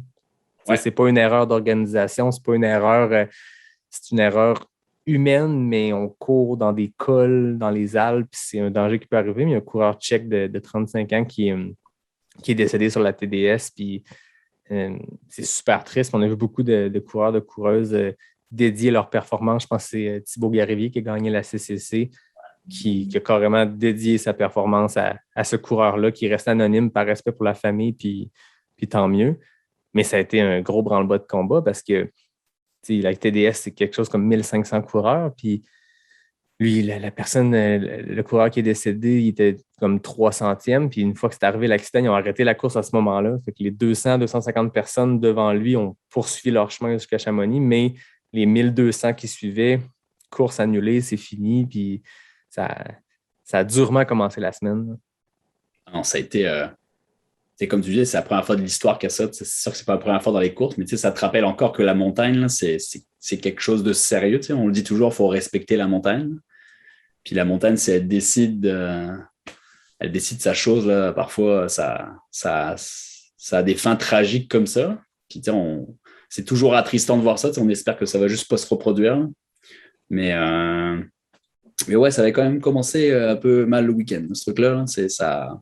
Je pense que, comme tu disais, les gens sur la course, là, ceux qui ont réussi à finir, ça a dû être quelque chose, là, parce que derrière, les gens, ils étaient bloqués à 2000 mètres d'altitude, là, puis tous avec leur couverture de survie. On voyait les photos dans les virages en serpentin. Même ça a dû jeter un énorme froid sur le reste de la course. Hein. Même les gens qui ont commencé leur course après, ça reste quand même très, très perturbant. Hein. Oui, mais c'est un rappel, c'est con, mais on entend souvent des blagues sur le matériel obligatoire de l'UTMB particulièrement. C'est un débat qui est un peu partout, puis ça s'était rendu même jusqu'à l'UTHC en 2019 où il y avait eu des disqualifications par rapport à ça, mais si l'organisation met ce matériel-là dans la liste, il y a une raison. T'sais. Puis l'UTMB est connu pour avoir beaucoup, beaucoup de matériel obligatoire, mais quand une histoire comme ça arrive, quand on entend parler qu'il faisait 28 degrés au départ de Chamonix de l'UTMB, puis qu'il y avait des cols où il faisait moins 10, c'est un rappel que le matériel obligatoire, c'est pas une suggestion, puis c'est pas aléatoire, puis c'est pas pour faire chier, puis c'est pas pour ajouter du poids à qui que ce soit. Là. Ils l'ont dit, ils ont sorti le kit de grand foie cette année. Oui. Ça te prouve que, c'est sûr, hein, quand tu montes à 2005, 3000, c'est sûr que tu vas pogner du moins 10. Tu sais, il y a 2 ans, ils avaient pogné de la neige. Tu sais. Donc, ça reste super impressionnant le contraste de température que tu peux avoir. Et tu sais, encore une fois, là, si la montagne, elle décide, c'est mère Un peu nature. plus fort que nous. C'est ça. Un peu plus fort. Sur la CCC, les 2 Thibaut, hein, ça c'était quand même une belle histoire parce que sur le podium de la CCC de Thibaut Garivier, qui a gagné en 10h23, qui est un des temps les plus rapides sur cette course-là. 100 km, 6100 mètres de D+, guys, c'est 10h23. Ouais, c'est n'importe quoi. Thibaut Baronian, qui est ambassadeur pour la clinique du coureur, un coureur français qui est habitué au format beaucoup plus court, plus marathon de montagne, grosse 3e place. Puis je tiens à le mentionner parce qu'il y a Olivier Collin, un gars de notre communauté trail au Québec, qui a fini en 59e place. 59e, quand on parle d'une course de plus de 1200, 1500 coureurs.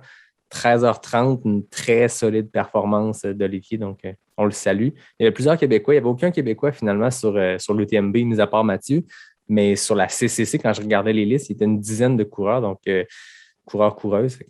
Félicitations à tout le monde qui est allé faire cette course-là. Mais ouais, Olivier, 59e, très impressionnant. Ah ouais, au bout d'un moment, il était juste devant Jared Hazen. Encore pour tout ça que les trailers américains, ils prennent toujours un peu des petites trousses quand ils viennent à l'UTMB. Ben oui, parlons-en, les coureurs américains puis coureurs, utilisons-le au masculin parce que clairement, les coureuses féminines à l'UTMB, aucun problème. Je veux dire, Courtney et tellement d'autres ont performé. Rory Bozzi, on la nommait tantôt. Mais les coureurs masculins, il y a eu des coureurs masculins qui ont gagné les plus courtes distances. La CCC, Aiden Knox, Zach Miller l'ont gagné.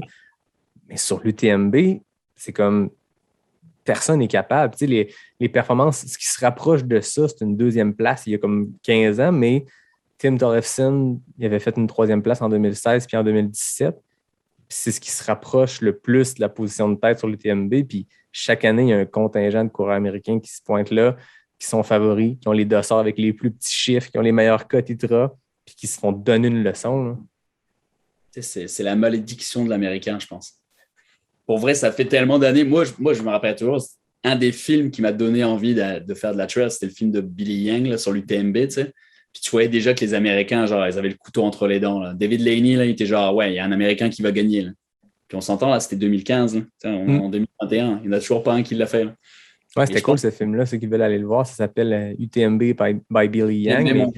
C'est l'équipe Nike, donc de Zach Miller, Tim Tollefson et David Laney. Ni un ni l'autre. Non, ils sont avec Nike aujourd'hui, mais à l'époque, Nike avait investi beaucoup. Zach Miller et Tim Tollefson avaient fait première, 2e place à la CCC, je pense. David Laney, 3e sur l'UTMB. Mais c'est ce qui se rapproche. Tu as des solides coureurs. Je veux dire, on parle de Anton dans son pic dans les années 2010, 11, 12. Il était premier, puis il était en avant de tous les records du parcours. Puis le monde disait, OK, enfin, c'est Anton qui va briser la malédiction. Puis il a complètement éclaté au 98e avant le Grand Col Ferret. Après ça, Scott Jurek, Jason Sharp, name it, ils ont tous eu de la misère à l'UTMB. Ben, le plus proche qui a été, ça a été Zach Miller, là, qui était le leader de l'UTMB jusqu'à quoi, peut-être 30 kilos de l'arrivée? Oui, ben, c'est l'année que Ludovic Pomeray, celui dont on parlait tantôt, qui à 45 ans a fini 4e cette année. Il était parti de la 60e place, puis il avait dépassé tout le monde. Puis Zach Miller avait l'idée du début à la fin, puis à 30 kilos de l'arrivée, ça allait plus. Là. Ouais, il a éclaté. Là. Mais c'est ça. Je pense qu'il y a une malédiction américaine. Ça va prendre. Et c'est ça. De toute façon, à date, c'est Tim qui a fait la meilleure performance. Là. On s'entend. Là. Moi, s'il y avait un gars que je voyais gagner, c'était quand même Jim. À un moment donné, j'espère pour lui, puis j'espère pour le sport. Moi, j'ai quand même envie de voir un Jim Walmsley gagner l'UTMB. Là. Mais c'est ça, là. Il a joué un peu avec le feu avec François, puis même François, il a dit, on a joué avec Jim. Là. On s'est amusé, là, puis ça aurait pu coûter aussi quelque chose à François après. Là. Ouais. Mais il y a une belle image qui est sortie. Je ne sais pas si tu as vu que Jim a partagé ses cornichons avec François. Oui. Ravito, genre. En Ravito, on a vu ça. Hein? Il y en a qui disaient que c'était la malédiction du cornichon parce que juste après, je pense que c'est le Ravito suivant que Jim a abandonné. Ah, c'est sûr que c'est ça. Il ne nous a pas fait un jet de vomi cette année. J'étais un peu déçu. Hein. D'habitude, il sort toujours avec style de ses courses. Mais là, il ne l'a pas fait. Ouais. C'est ça, Jim, il est all-in. Fait que ça marche 2 fois sur 3. Quand ça marche, c'est les records du parcours battus par des 1000, puis c'est un manque de respect total. Puis la fois sur 3 où ça ne marche pas, ben, c'est une explosion. Puis je me rappelle à l'épisode, quand j'ai reçu Anne Champagne, je blaguais, je disais que c'était la Jim Wamsey de la trail québécoise. Juste pas aussi spectaculaire. Là. Je veux dire, Anne ne sort pas des courses en vomissant des jets comme Jim. Excusez tout le monde, mais c'est un peu ça. Mais Anne, c'est ça. J'ai l'impression qu'Anne, c'est le couteau entre les dents, puis c'est à fond la caisse. Puis quand ça marche comme pas possible. Tu sais. S'il y en a une qui est à l'échelle, en tout cas, à ce moment, nous l'a montré au Québec, puis même à La Réunion, performance à la Courtney, là, tu sais, de finir dans des top 10 au scratch. Là, Trail du Bourbon, à Réunion 2019, Anne, c'était du top 10 au scratch, puis un genre de manque de respect sur les records du parcours. Mais c'est ça, Anne, j'ai l'impression que c'est une fille tellement intense qu'elle va all-in, puis ça marche la majorité du temps, mais la fois que ça marche pas. Puis c'est une approche du sport qui est super impressionnante. Puis à l'opposé, tu as des Ludovic Pomeray puis Xavier Thévenard qui font leur petit bout de chemin, qui sont très heureux à être à mi-parcours dans le top 40, puis qui descendent, puis en fin de parcours, gagnent le truc. Là. Mais tu sais, tu as besoin de ces gens-là dans le sport. T'sais, moi, j'aime voir un Jim Wamsley là, j'aime voir un Zach Miller qui est là, parce que ces gars-là, ils ont juste pas peur de le dire. T'sais. Moi, j'ai pas peur de dire, genre, je vais arriver puis je vais faire record de parcours. Oui, ça. S'il y va et qu'il pète, pas grave, tu sais. Il a fait le show. Zach Miller, c'est pareil, tu sais. Quand il part de la North Face, 80 kilos, full from the gun, puis qui gagne, c'est cool. Puis l'année d'après, il finit 15e. T'sais. Mais tu sais, c'est des trucs comme ça que tu as. C'est comme tu as besoin d'un Germain Grangier, tu as besoin d'un Jim ou d'un Zach. Tu sais, il faut, comme dirait ma mère, il faut tout pour faire un monde. Là. Puis là, je trouve que dans la trail, on a quand même beaucoup de personnages qui font que ça te donne envie de regarder. T'sais. Puis je suis sûr qu'il y a beaucoup de monde qui regarde des cours juste pour voir Jim y aller. Là. Oui, mais il donne un maudit bon show. Là. Quand tu regardes à Western States, là, tu regardes ça, t'es genre, t'as la mâchoire qui est au sol. Là. Je dis, mais c'est incroyable la vitesse qu'il roule. Tu regardes son pace moyen sur toute la course. Ça n'a juste aucun sens. Non, c'est ça. C'est... qui pète au centième, tu dis, c'est la vie, là, il l'a tenté. Là. Non, moi, les spectateurs, c'est ce qui est le fun à voir aller. Je veux dire, j'adore Xavier Thévenard, mais les personne parle de l'UTMB 2018 comme étant d'une grande édition, puis c'est pas contre lui. Il y avait un plateau d'élite pas possible, puis ils ont tout crashé, puis Xavier était solide, puis il a gagné, puis ça n'enlève rien à la victoire. Ce que je dis juste que ça fait pas un show, quelqu'un qui se maintient dans le top 10, puis à la fin, ça fait, c'est tout à son honneur, puis c'est le secret de son succès, je pense, Xavier Thévenard.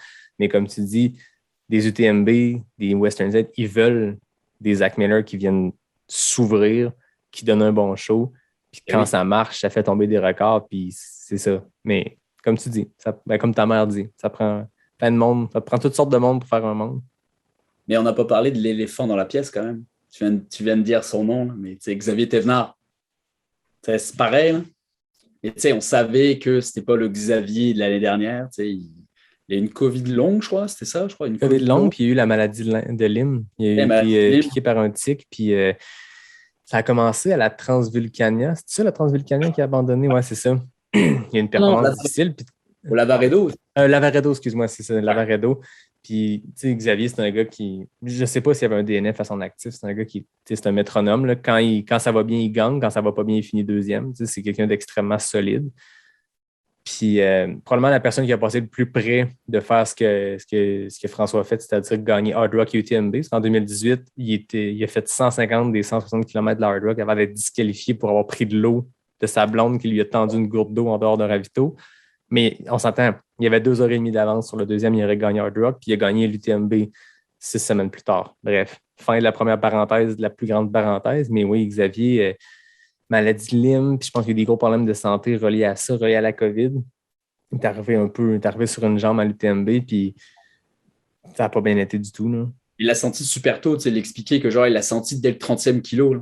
Ouais. Dès le 30e kilo, il l'a senti, tu sais, quand il est arrivé au Contamine, là, il a commencé à sentir que c'était moins bien, puis après, tu as directement le col du bonhomme juste après. Là. Puis là, il a dit, je cite mot pour mot, là, il a dit, j'avais la sensation de courir à côté de mes jambes, tu sais.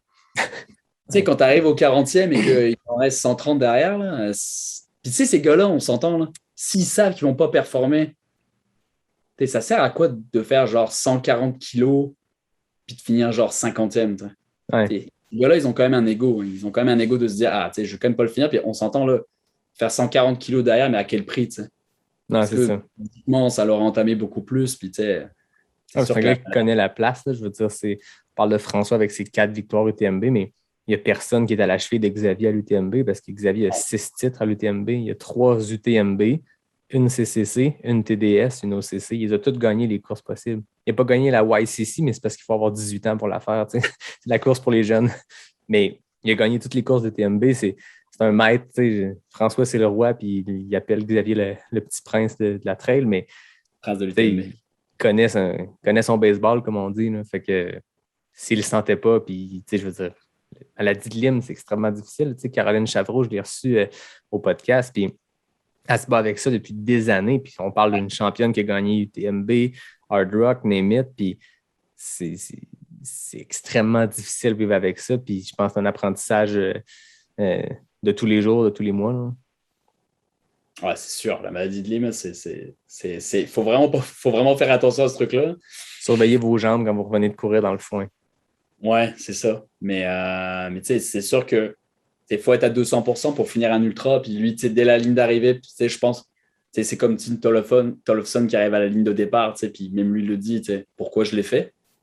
Peut-être que Xavier, au fond de lui, il savait très bien qu'il finirait peut-être pas. Mais ça reste quand même l'UTMB. Tu as quand même envie d'y être. Puis... Mais il reviendra l'année prochaine, il l'a dit. Là. Il dit je vais revenir l'année prochaine, je vais régler mes problèmes, je vais prendre du gros temps off. Puis il reviendra l'année prochaine, c'est sûr. Ah oui. Ah, mais là, avec Germain Grangier, avec Katie Scheid, avec Xavier Thévenard, à quand la première victoire UTMB de l'équipe On Running? Ah, c'est pour bientôt. Moi, je vise sur Germain. Moi, Germain, ça reste quand même mon petit chouchou. Là. Mais tu sais, Katie, moi, je la voyais plus haute quand même. C'était son premier 160. Ouais. Mais Katie, je la voyais plus haute. Mais tu sais, ça, c'est une grosse athlète de talent. Hein, ouais. On dit Katie Scheid ou Scheid? Scheid. Ouais. Ouais, mais l'année prochaine, je pense que ça va être... Puis les filles, tu sais, le plateau, ça s'améliore d'année en année. Là. Ah oui. Je ne serais pas étonné l'année prochaine de voir 2-3 filles dans le top 20, comme on avait à la Western. Oui, exact. La Western, c'était pareil, c'était incroyable, mais là, à l'UTMB, moi, je pense que ça va continuer à s'améliorer. Là. Puis l'année prochaine, tu auras Sabrina Riley qui va être là. Puis là, apparemment, elle est très, très, très remontée. Là. Mm-hmm. Il y a un truc ce matin, puis elle disait que, elle a dit qu'elle ne participait pas, là, mais que ça lui donnait une grosse motivation pour l'année prochaine. Puis ça, l'année prochaine, un combat entre elle et Courtenay, là. Oh, ça pourrait être terrible. Ça pourrait être un équivalent à la François Kilian. Je pense que oui. Ah, il y a des belles années qui s'en viennent. Puis c'est une fin de semaine comme en ce moment, ça peut juste donner plus le goût pour la suite des choses. Puis c'est bon pour notre sport des fins de semaine comme ça parce que des performances, des records qui tombent, des performances exceptionnelles, des histoires humaines, que ce soit des abandons, que ce soit des grosses victoires, des grosses performances, ça inspire puis ça donne le goût puis ça peut juste être bon pour notre sport. Là. Je veux dire, je pense que l'UTMB, c'est pas une finalité en soi. Il y a plein d'autres superbes courses à suivre mais ça reste que quand tu commences dans le sport, moi, quand j'ai commencé à faire de la trail, c'est la première course que j'ai suivie, c'est celle-là. Puis tous les moyens sont là pour la suivre. Là. Quand tu n'es pas encore accroché à la trail, suivre une course sur Twitter avec des updates aux 3 heures, c'est pas tant le fun. T'sais.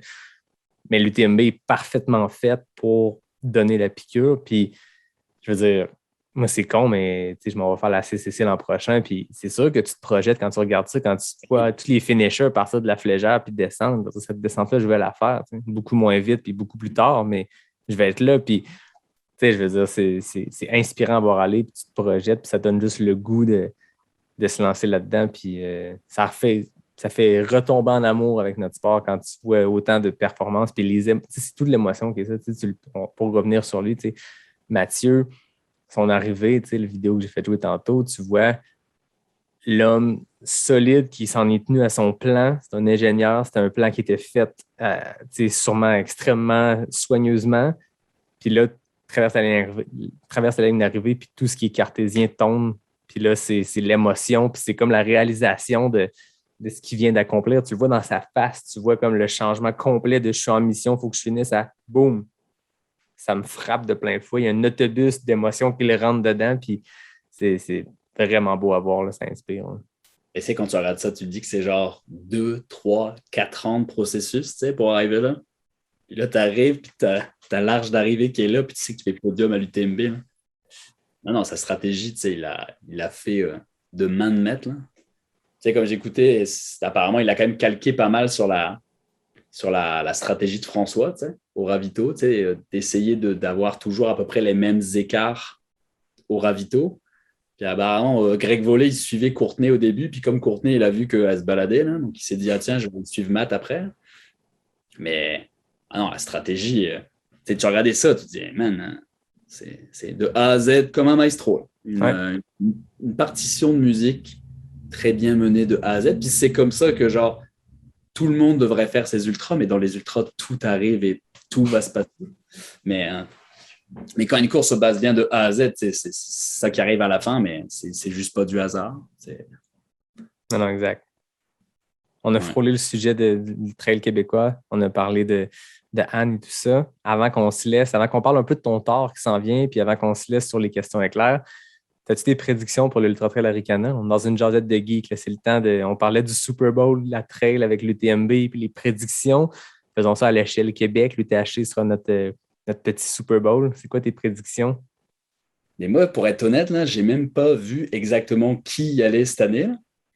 Mais je sais pas qui c'est qui s'enligne sur le 125. Tu vas peut-être me l'apprendre parce que pour les femmes, il y a Anne Champagne, Joanie Desroches. Anne, c'est sûr que Anne, elle fait peur. Là. Elle a une revanche à prendre parce qu'en 2019, elle avait abandonné, elle avait une très vilaine chute dans les Morios. Ouais. Mais Anne, c'est sûr que ça fait peur. Tu as Stéphanie Simpson qui y va aussi. Oui, Stéphanie Simpson. Joanie aussi. Puis Joanie, elle a eu une performance super solide à QMT. Ouais. Mais c'est son premier 125. Ouais. Mais ouais, tu sais, je pense que moi, je pense que Anne, elle va très, très bien faire. Puis, tu sais, je le souhaite pour elle. Parce que je pense que c'est pareil, c'est une athlète qui a beaucoup inspiré la communauté, que ce soit par ses performances, mais aussi par la fille qu'elle est. C'est une super fille. Mais Joanie, je mettrais une petite pièce sur Joanie quand même. Je pense qu'elle pourrait se surprendre. À faire une belle performance. Après, je sais qu'il y en a pas mal aussi qui vont faire le doublé du 42. Ils ont sorti ce matin la liste de toutes les personnes qui allaient faire les doublés. Puis sur le 42-42, il y a chez les hommes de Mathieu Blanchard, pour ne pas le nommer une 72e fois aujourd'hui, qui paraît qu'il va faire ça relax. Marlène me dit « il m'a dit qu'il allait faire ça relax. » Je fais ça veut dire que moi, je vais réussir à courir quelques kilomètres avec lui, parce que moi, je vais faire le 42-42. Mais non, sérieusement, tu as Mathieu, tu as Jeff Cochon qui fait les 2,42, tu as Sarah Bergeron-Larouche qui fait les 2,42, tu as Julien Lachance. Quand même des grosses pointures qui se lancent sur ces 2,42-là. Puis il y a sûrement de la grosse compétition. Je n'ai pas vu la liste des départs, mais individuellement, sur ces 2,42-là, c'est toujours une belle compétition parce que c'est un format rapide, assez roulant, ce qui fait que, tu en parlais tantôt, des coureurs de route qui tranquillement transitionnent. On les voit là, en ce moment, des grosses performances sur les courses de trail récemment par des coureurs, des coureuses qui arrivent du monde de la route. Ça va être intéressant à suivre. Très intéressant. Tu sais, on s'entend là, le relax de Matt, là, ça va rester genre, on s'entend, ils vont tous mettre le pied sur la ligne de départ, là, ils vont tous se regarder, puis on appelle ça un combat de saucisses. Ça se peut que ça aille vraiment mal. En 2018, Mathieu a fait l'UTMB, puis 2 semaines après, il s'alignait sur le 28 de l'Arikana avec Rob Crowar. Ben oui. Puis les gars, je veux dire, Mathieu, qui je ne sais pas c'était quoi ses ambitions cette journée-là, qui arrivait à moins de 2 semaines de l'UTMB, mode relax, t'as Rob Crowar qui est là, qui est un des meilleurs coureurs de l'ultra-trail de l'histoire, puis ils se sont donné une méchante go. Là. Mathieu avait fini 2e derrière Rob, puis dans des chronos complètement débiles. Là. Ouais, ça reste la compétition. T'sais. On n'enlève pas la compétition d'un compétiteur. Mais il faut voir aussi comment il va récupérer l'UTMB. Mais oui. Je sais qu'après, il va au marathon des sables. Ah, c'est ça, il l'a annoncé même dans son entrevue post-course, à quelques minutes de son arrivée. L'animateur lui demandait qu'est-ce qui s'en venait et tout, puis marathon des sables début octobre. Ouais, tu sais, il va y avoir des athlètes à surveiller à UTHC. J'ai quand même hâte de voir. Moi, ça sera en plein week-end du Thor, donc c'est pareil, je vais pouvoir avoir les résultats avant de commencer à courir. C'est ça, toi, c'est le 12 que ça part. Fait que le dimanche. Le dimanche. Puis, on va s'entendre sur le 125. Il y a Elliott. Ben oui. Qui a faim l'année passée, grosse 2e place. Mais je ne sais pas si David Savard-Gagnon va être là encore cette année. L'année passée, il avait gagné le 125. Mais tu sais, c'est un gars de la région, il connaît ce parcours-là comme le fond de ses poches. L'année passée, c'était un peu une revanche après quelques années plus difficiles où il faisait partie des favoris. Je pense qu'il y avait des courses, des performances, des journées plus difficiles, mais l'année passée, grosse victoire. Belle consécration pour un gars de la région. Il y a un titre à défendre. Elliott est là. Elliott est là, mais tu sais, c'est comme quand tu vois, tu sais, le feel qu'il y avait aux 50 QMT, tu sais. Au Québec, c'est malade là, au niveau de la performance. On a des athlètes ultra solides. Là. Danny Racine, sur le 50, là, ça a été exceptionnel hein, ce qu'on a vu. Là. Mais je pense que les 5 premiers hommes du QMT 50 ont battu le record du parcours. Et ça n'a aucun sens. Là. Il a failli y avoir l'épisode des guêpes de Kylian. mais tu sais, moi, je verrais bien Elliott. Je sais qu'Elliott, il est à Western States, là, il était entraîné comme jamais. Là. Et je pense qu'il a quand même, il a fait une belle transition d'entraînement. Maintenant, il est entraîné par Aiden Hawk en plus. Hein. Ouais. Mais non, moi, je vois bien Elliott faire un truc au 125. Donc, mais ouais, je dirais Elliott 125, puis je dirais quand même Anne sur le 125 des femmes. Voilà, les prédictions de Nico sont faites. C'est cool dans le béton, tu ne peux pas les changer. Ça va être diffusé. J'avais mes prédictions du TMB. J'avais mon podium UTMB, mais j'avais la 2e et 3e place qui n'étaient pas dans le bon ordre. Tu avais mis quoi pour les gars? Donc, moi, j'avais mis Courtenay, j'avais mis Mimi, puis j'avais mis Camille. Oh, très fort. Les gars, j'avais mis François, j'avais mis Germain, et j'avais mis qui en 3? Je me souviens plus en 3, mais Matt, j'avais mis top 5. Moi, je ne vais pas me vanter parce que, je peux ne pas me vanter aussi parce que tantôt, je le disais, je me suis planté. J'ai mis Sabrina Stanley comme favorite devant Courtenay. Sabrina n'a même pas pris le départ. Par contre, j'avais mis Camille Brouillard 2e et j'avais mis François 1er, Jim 2e et Mathieu 3e. Oui. Je me rappelle, je n'aimerais pas de nom, mais il y a des gens qui m'ont dit c'est un peu bold, Mathieu 3e, mais tu sais, top 10, c'est ça. Puis il y a plusieurs personnes qui m'ont répondu ça, genre ouais, OK, c'est cool, c'est cute. Mais voilà, c'est ce qui est arrivé. C'était François, Jim, Germain. OK. François, Jim, Germain. C'était mon top 3. Donc, j'étais quand même pas mal. Mais ouais. Mais ouais, ça va être intéressant à regarder, Lutège, je sais. On va regarder ça de loin, mais on va regarder ça. On va suivre. La rumeur veut que tu vas pouvoir bien suivre ça. Très bien. Ah ouais. Voilà. Changement de sujet. Tort des géants. Comment tu te sens à l'approche de ça dans quelques jours? Là, on est lundi, au moment de la diffusion de l'épisode. Tu vas être en train de monter dans l'avion pour partir pour les Alpes italiennes. Comment tu te sens? Je suis vraiment en bon québécois, là, j'ai la chienne. Non, c'est... Mais tu sais, on en parlait encore avec Max ce week-end, de regarder l'UTMB, ça te donne envie d'y aller. Ça te donne envie d'aller voir cette ambiance de course-là. C'est sûr que, avec la COVID, on ne sait pas comment ça va être, mais tu sais, c'est très effrayant. Hein. Quand tu regardes le profil, quand tu regardes... Moi, ce n'est pas tant la distance qui me fait peur, c'est plus le D-, parce que le D-, je sais qu'il va faire très, très mal. Puis il y a des descentes qui durent 40 kilos. Là. Une descente qui dure 40 kilos qui va être très, très, très compliquée. Puis c'est les nuits, tu sais. C'est comment tu gères le sommet. Est-ce que là, ça va pas être une nuit, là. Ça va pas être 2 nuits, on va sortir à la frontale. Là. Ça va être 5 ou 6 nuits. Ça peut que à 6 nuits. Mais tu sais, je sais que c'est une aventure, tu sais, ça va durer longtemps. Puis je pense que mentalement, il faut se préparer à ce que ça dure longtemps. C'est contrairement à un 160 où tu te dis, oui, ça se peut que j'allume ma frontale 2 fois. Il va falloir prendre ça vraiment relax parce que c'est vraiment pas le même rythme que d'autres distances. Mais je pense qu'au niveau de l'entraînement, je pense que je l'ai bien fait. C'est sûr que j'aurais vraiment voulu que les frontières soient ouvertes pour que j'aille dans les Adirondacks, faire un parcours qui soit à peu près proche de ce qui peut se passer à Host. Mais j'ai fait du dénivelé, j'ai pratiquement presque le double de dénivelé que ce que j'ai fait l'année dernière au complet. Arrivé à ce moment-là.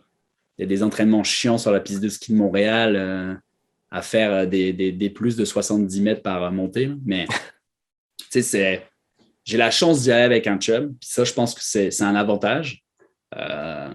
Puis après, c'est effrayant, mais je me dis que c'est la plus belle course que je vais faire à vie. Tu sais, ça se peut que j'aille à l'UTMB plus tard, etc. Mais et je pense que dans la dimension de la course, moi, ça va être ma limite. Tu sais, j'irai jamais plus loin que ça. Puis c'est gravé là, tu pourras faire un enregistrement, je n'irai pas plus loin que ça.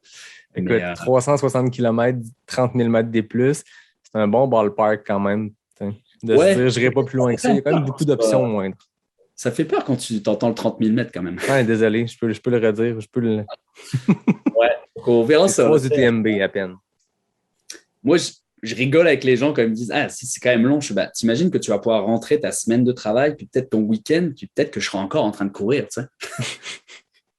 C'est ça qui est un peu effrayant. Puis, tu sais, j'ai regardé beaucoup de documentaires, j'ai lu beaucoup de choses, puis c'est peut-être un défaut d'avoir trop lu et trop regardé de trucs, parce que tu vois des choses, tu te dis « Ah mon Dieu, mais c'est pas possible. » Mais tu sais, je pense qu'il faut prendre ça relax, puis découper la course en sections. Tu sais, as des bases de vie tous les 50-55 kilos, tu sais, puis je pense qu'il va falloir prendre, tu sais, c'est comme dans tous les ultras, tu essaies de découper selon les stations d'aide, là, puis ça va être comme ça que ça va se faire, puis ça prendra le temps que ça prendra, il y a 150 heures pour le faire. Donc, tu sais, il faudra juste être patient, puis avoir des bons podcasts à écouter dans les oreilles.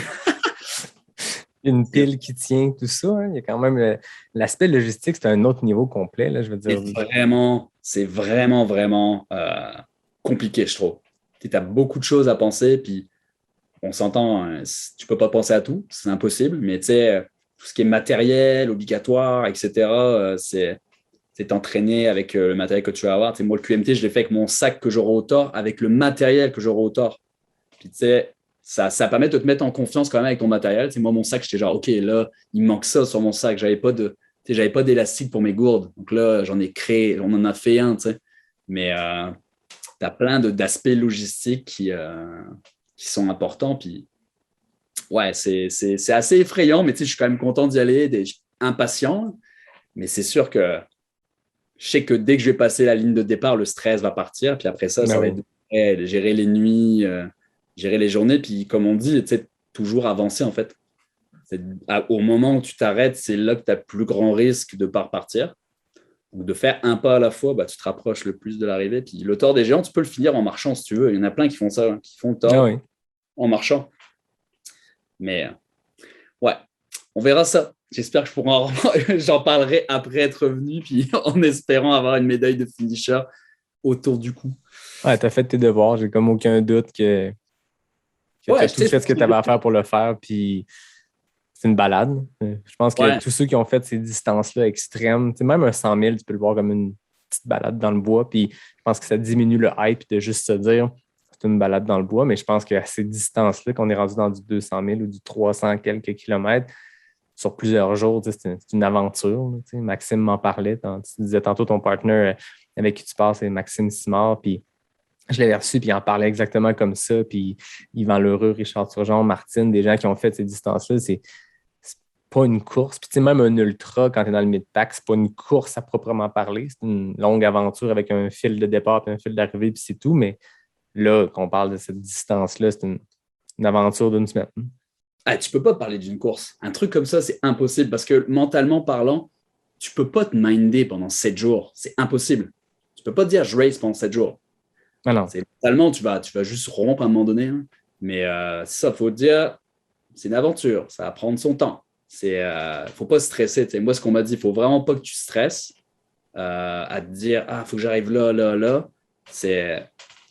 Faut que tu prennes ton temps avec la distance. Là, puis t'arrives quand t'arrives, mais moi je pense que j'ai fait mes devoirs, et j'ai pas fonctionné en entraînement comme je fonctionnais avant, j'ai changé de job, maintenant je suis avec On, donc c'est une adaptation aussi, et j'ai fait plus de chocs, puis je pense que moi ça c'est ce qui m'a aidé, l'année dernière il n'y avait pas de course, mais avec Mathieu on a fait un gros choc, on a fait plein de week-ends, puis arrivé là j'ai fait mon meilleur marathon en octobre sans spécifique, mais c'est parce que je pense que les gros chocs, moi c'est ce qui marche pour moi, puis pendant le dernier mois j'ai fait 3 gros week-ends. Puis, je pense que je suis prêt. Puis... Mais, comme on dit, on n'est jamais trop prêt pour ça. Là, ça va être d'arriver en Italie, de manger, puis de faire des grosses siestes. Puis, c'est ça, le départ le 12 septembre à 4h, heure du matin au Québec. On va suivre ça. Yes. Ça va être vraiment trippant à suivre. Puis, C'est ça. Si on trouve que l'UTMB, c'était du sport à suivre parce que ça dure 20 heures, là, ça va être une autre game complètement. Ah là, je vous l'ai dit, vous allez pouvoir passer votre semaine à travailler, puis votre début de week-end, puis je ne serais même pas encore arrivé. C'est quand même cool. Ouais, tu trouves ça dans l'écran à droite, là, puis tu suis les gens que tu connais, puis t'en as pour une semaine à les suivre. Il y a un petit bouton qui fait le tour de la vallée d'Aos, là, puis tu vas le voir, tu vas te lever, tu vas dire « Ah, ça a bougé de 2-3 cm, c'est bon. » Voilà, c'est bon signe. Hey, cool, c'était vraiment le fun, Nico, cette jasette de geek-là, de revenir sur le week-end puis de geeker avec toi. Yes, c'était fun, tu sais, puis on est des geeks assumés, là, tu sais. Il y a des gens, le matin, ils passent leur journal à regarder la partie business, là, puis moi, je passe mon temps à regarder les Strava puis les trucs de running. Voilà. Trouver les podcasts qui étaient les premiers à ressortir de l'UTMB puis les écouter ce matin en courant. Puis je pense que c'est la même affaire. J'ai fait pareil moi aussi ce matin. J'ai dit, c'est bon, je suis le premier à avoir écouté ton podcast ce matin. Ouais, c'est ça. Tu le sais, moi, je t'amène toujours mes entrevues avec les questions éclairs NAC qui a beaucoup contribué à ça parce que il y a vraiment très longtemps, maintenant, un petit peu plus d'un an, on s'était parlé, je t'avais dit « Hey, je pars un balado, NAC serait intéressé, question éclair, blablabla. » C'est devenu un super partenariat qui dure depuis 54 épisodes, puis je t'ai remercié, je ne sais pas combien de dizaines de fois dans le podcast où je t'ai nommé, mais là, je peux le faire en vrai. Merci d'avoir embarqué, puis d'avoir, avec William, vous êtes embarqué à pieds joints là-dedans à l'époque, puis c'est un beau partenariat, je suis vraiment content. Ben, tu sais, moi, je trouvais ça normal de le faire, puis tu fais rayonner la communauté, puis je pense qu'il manquait ça aussi au paysage de trail du Québec, puis même, tu sais, ça touche aussi la France maintenant, mais c'est de se dire d'avoir quelqu'un qui va pouvoir faire rayonner les personnes qui sont à la communauté, puis il y a des personnes que tu as reçues qui sont pas à braguer à droite, à gauche, là, puis je pense que c'était intéressant d'en voir pas mal, de connaître leur histoire, puis qu'ils avaient... Ils avaient besoin d'un peu de lumière sur eux, puis ça a fait connaître quelques personnalités de la scène. Exact. Puis, toujours beaucoup de plaisir à le faire, puis je suis bien chanceux d'avoir autant. Puis je pense que quand je vois le sport qui grandit comme ça, je me trouve vraiment chanceux de voir qu'il y a autant de gens potentiels qui peuvent venir au podcast. Puis tout le monde a une bonne histoire. Tu sais, en avant, dans le milieu, puis à la fin du pack, tout le monde a des bonnes aventures, des bonnes histoires. Puis c'est ce qui est le fun, puis je pense qu'on a une belle communauté vivante. La trail grandit en popularité, puis le nombre de podcasts aussi amène cette belle diversité-là. Tu sais, combine Ultra Lala, puis tout trail, puis le nombre d'heures de contenu créé juste à jaser de trail avec Pas sorti du bois, puis ces autres podcasts-là. Puis il y en a plein d'autres qui tranquillement pop. Là. Je voyais Jeff Dussault qui a parti un truc, puis c'est vraiment le fun, c'est juste trippant. Puis je pense qu'une communauté vivante, ça va avec le contenu qui est créé autour de ça aussi, puis les médias, tu sais, d'avoir des Distances Plus qui sont un média très officiel, d'avoir des podcasts qui boivent de la bière en jasant de trail. Tout ça ensemble, ça contribue à la communauté. Yes. Et là, trêve de belles discussions, c'est l'heure des questions éclairs. Ouf. Là, c'est un spécial geek, parce que là, je me dis faut que ce soit dans la thématique. Là. Je rappelle que le record chez les hommes, Dominique Gladu-Despatie en 17 secondes, qui a fini quelques minutes devant toi, je pense à Bromont en 2019. Yes. Tu as peut-être une revanche. Je ne veux pas te piquer, là, je sais que tu es un gars compétitif, mais là, bon, 17 secondes, c'était en vrai, mais on peut l'essayer à distance. C'est rapide, ça, 17 secondes. Oui, quand même. Tu me dis quand tu es prêt, puis on part là-dedans. Vas-y. Route ou trail? Trail. UTMB ou Hard Rock? UTMB. François ou Kylian? François. Courtney ou Émilie? Courtney. CCC ou TDS? CCC. Question NAC, grillon ou vegan? Vegan. Xavier ou Jim? Xavier. Camille ou Mimi? Camille. Col du Bonhomme ou Col Ferret? Col du Bonhomme. Claude Venture, Claude Ultra? Claude Ultra. 19 secondes. Très, très fort. La longue à fourcher sur Xavier. Très fort. C'est dans les meilleurs chronos ever. Ah, c'est bon. Merci beaucoup, Nico. Quelle belle discussion à geeker. Puis, je l'espère, sera une tradition une fois de temps en temps. On rappelle Nico, puis on jase de trail, de geekage. Je sais pas, geekage, ça se dit-tu? On va geeker ensemble. Ouais, on va geeker. On va geeker. On peut l'inventer au pire. On peut l'inventer. Écoute, il y a la diagonale qui s'en vient. Il y a une saison 2022 à jaser. On aura plein d'occasions. Puis on aura l'occasion de jaser aussi de ton tort des géants. Je te souhaite la meilleure des chances. En fait, non, c'est pas de la chance pantoute. Tu as mis le travail. Tu parlais de Mathieu tantôt qui a fait ses devoirs pour arriver là où il a été. Je pense que tu es exactement dans la même situation où tu as fait tes devoirs pour aller t'amuser pendant ces 300 quelques kilomètres. Fait que enjoy, amuse-toi. On fait ça fais-nous voyager, fais-nous rêver. J'essaierai de faire des petites vidéos pour montrer ma face jour après jour, comment ça va changer. Mais non, on va s'amuser. Là. On est là pour ça.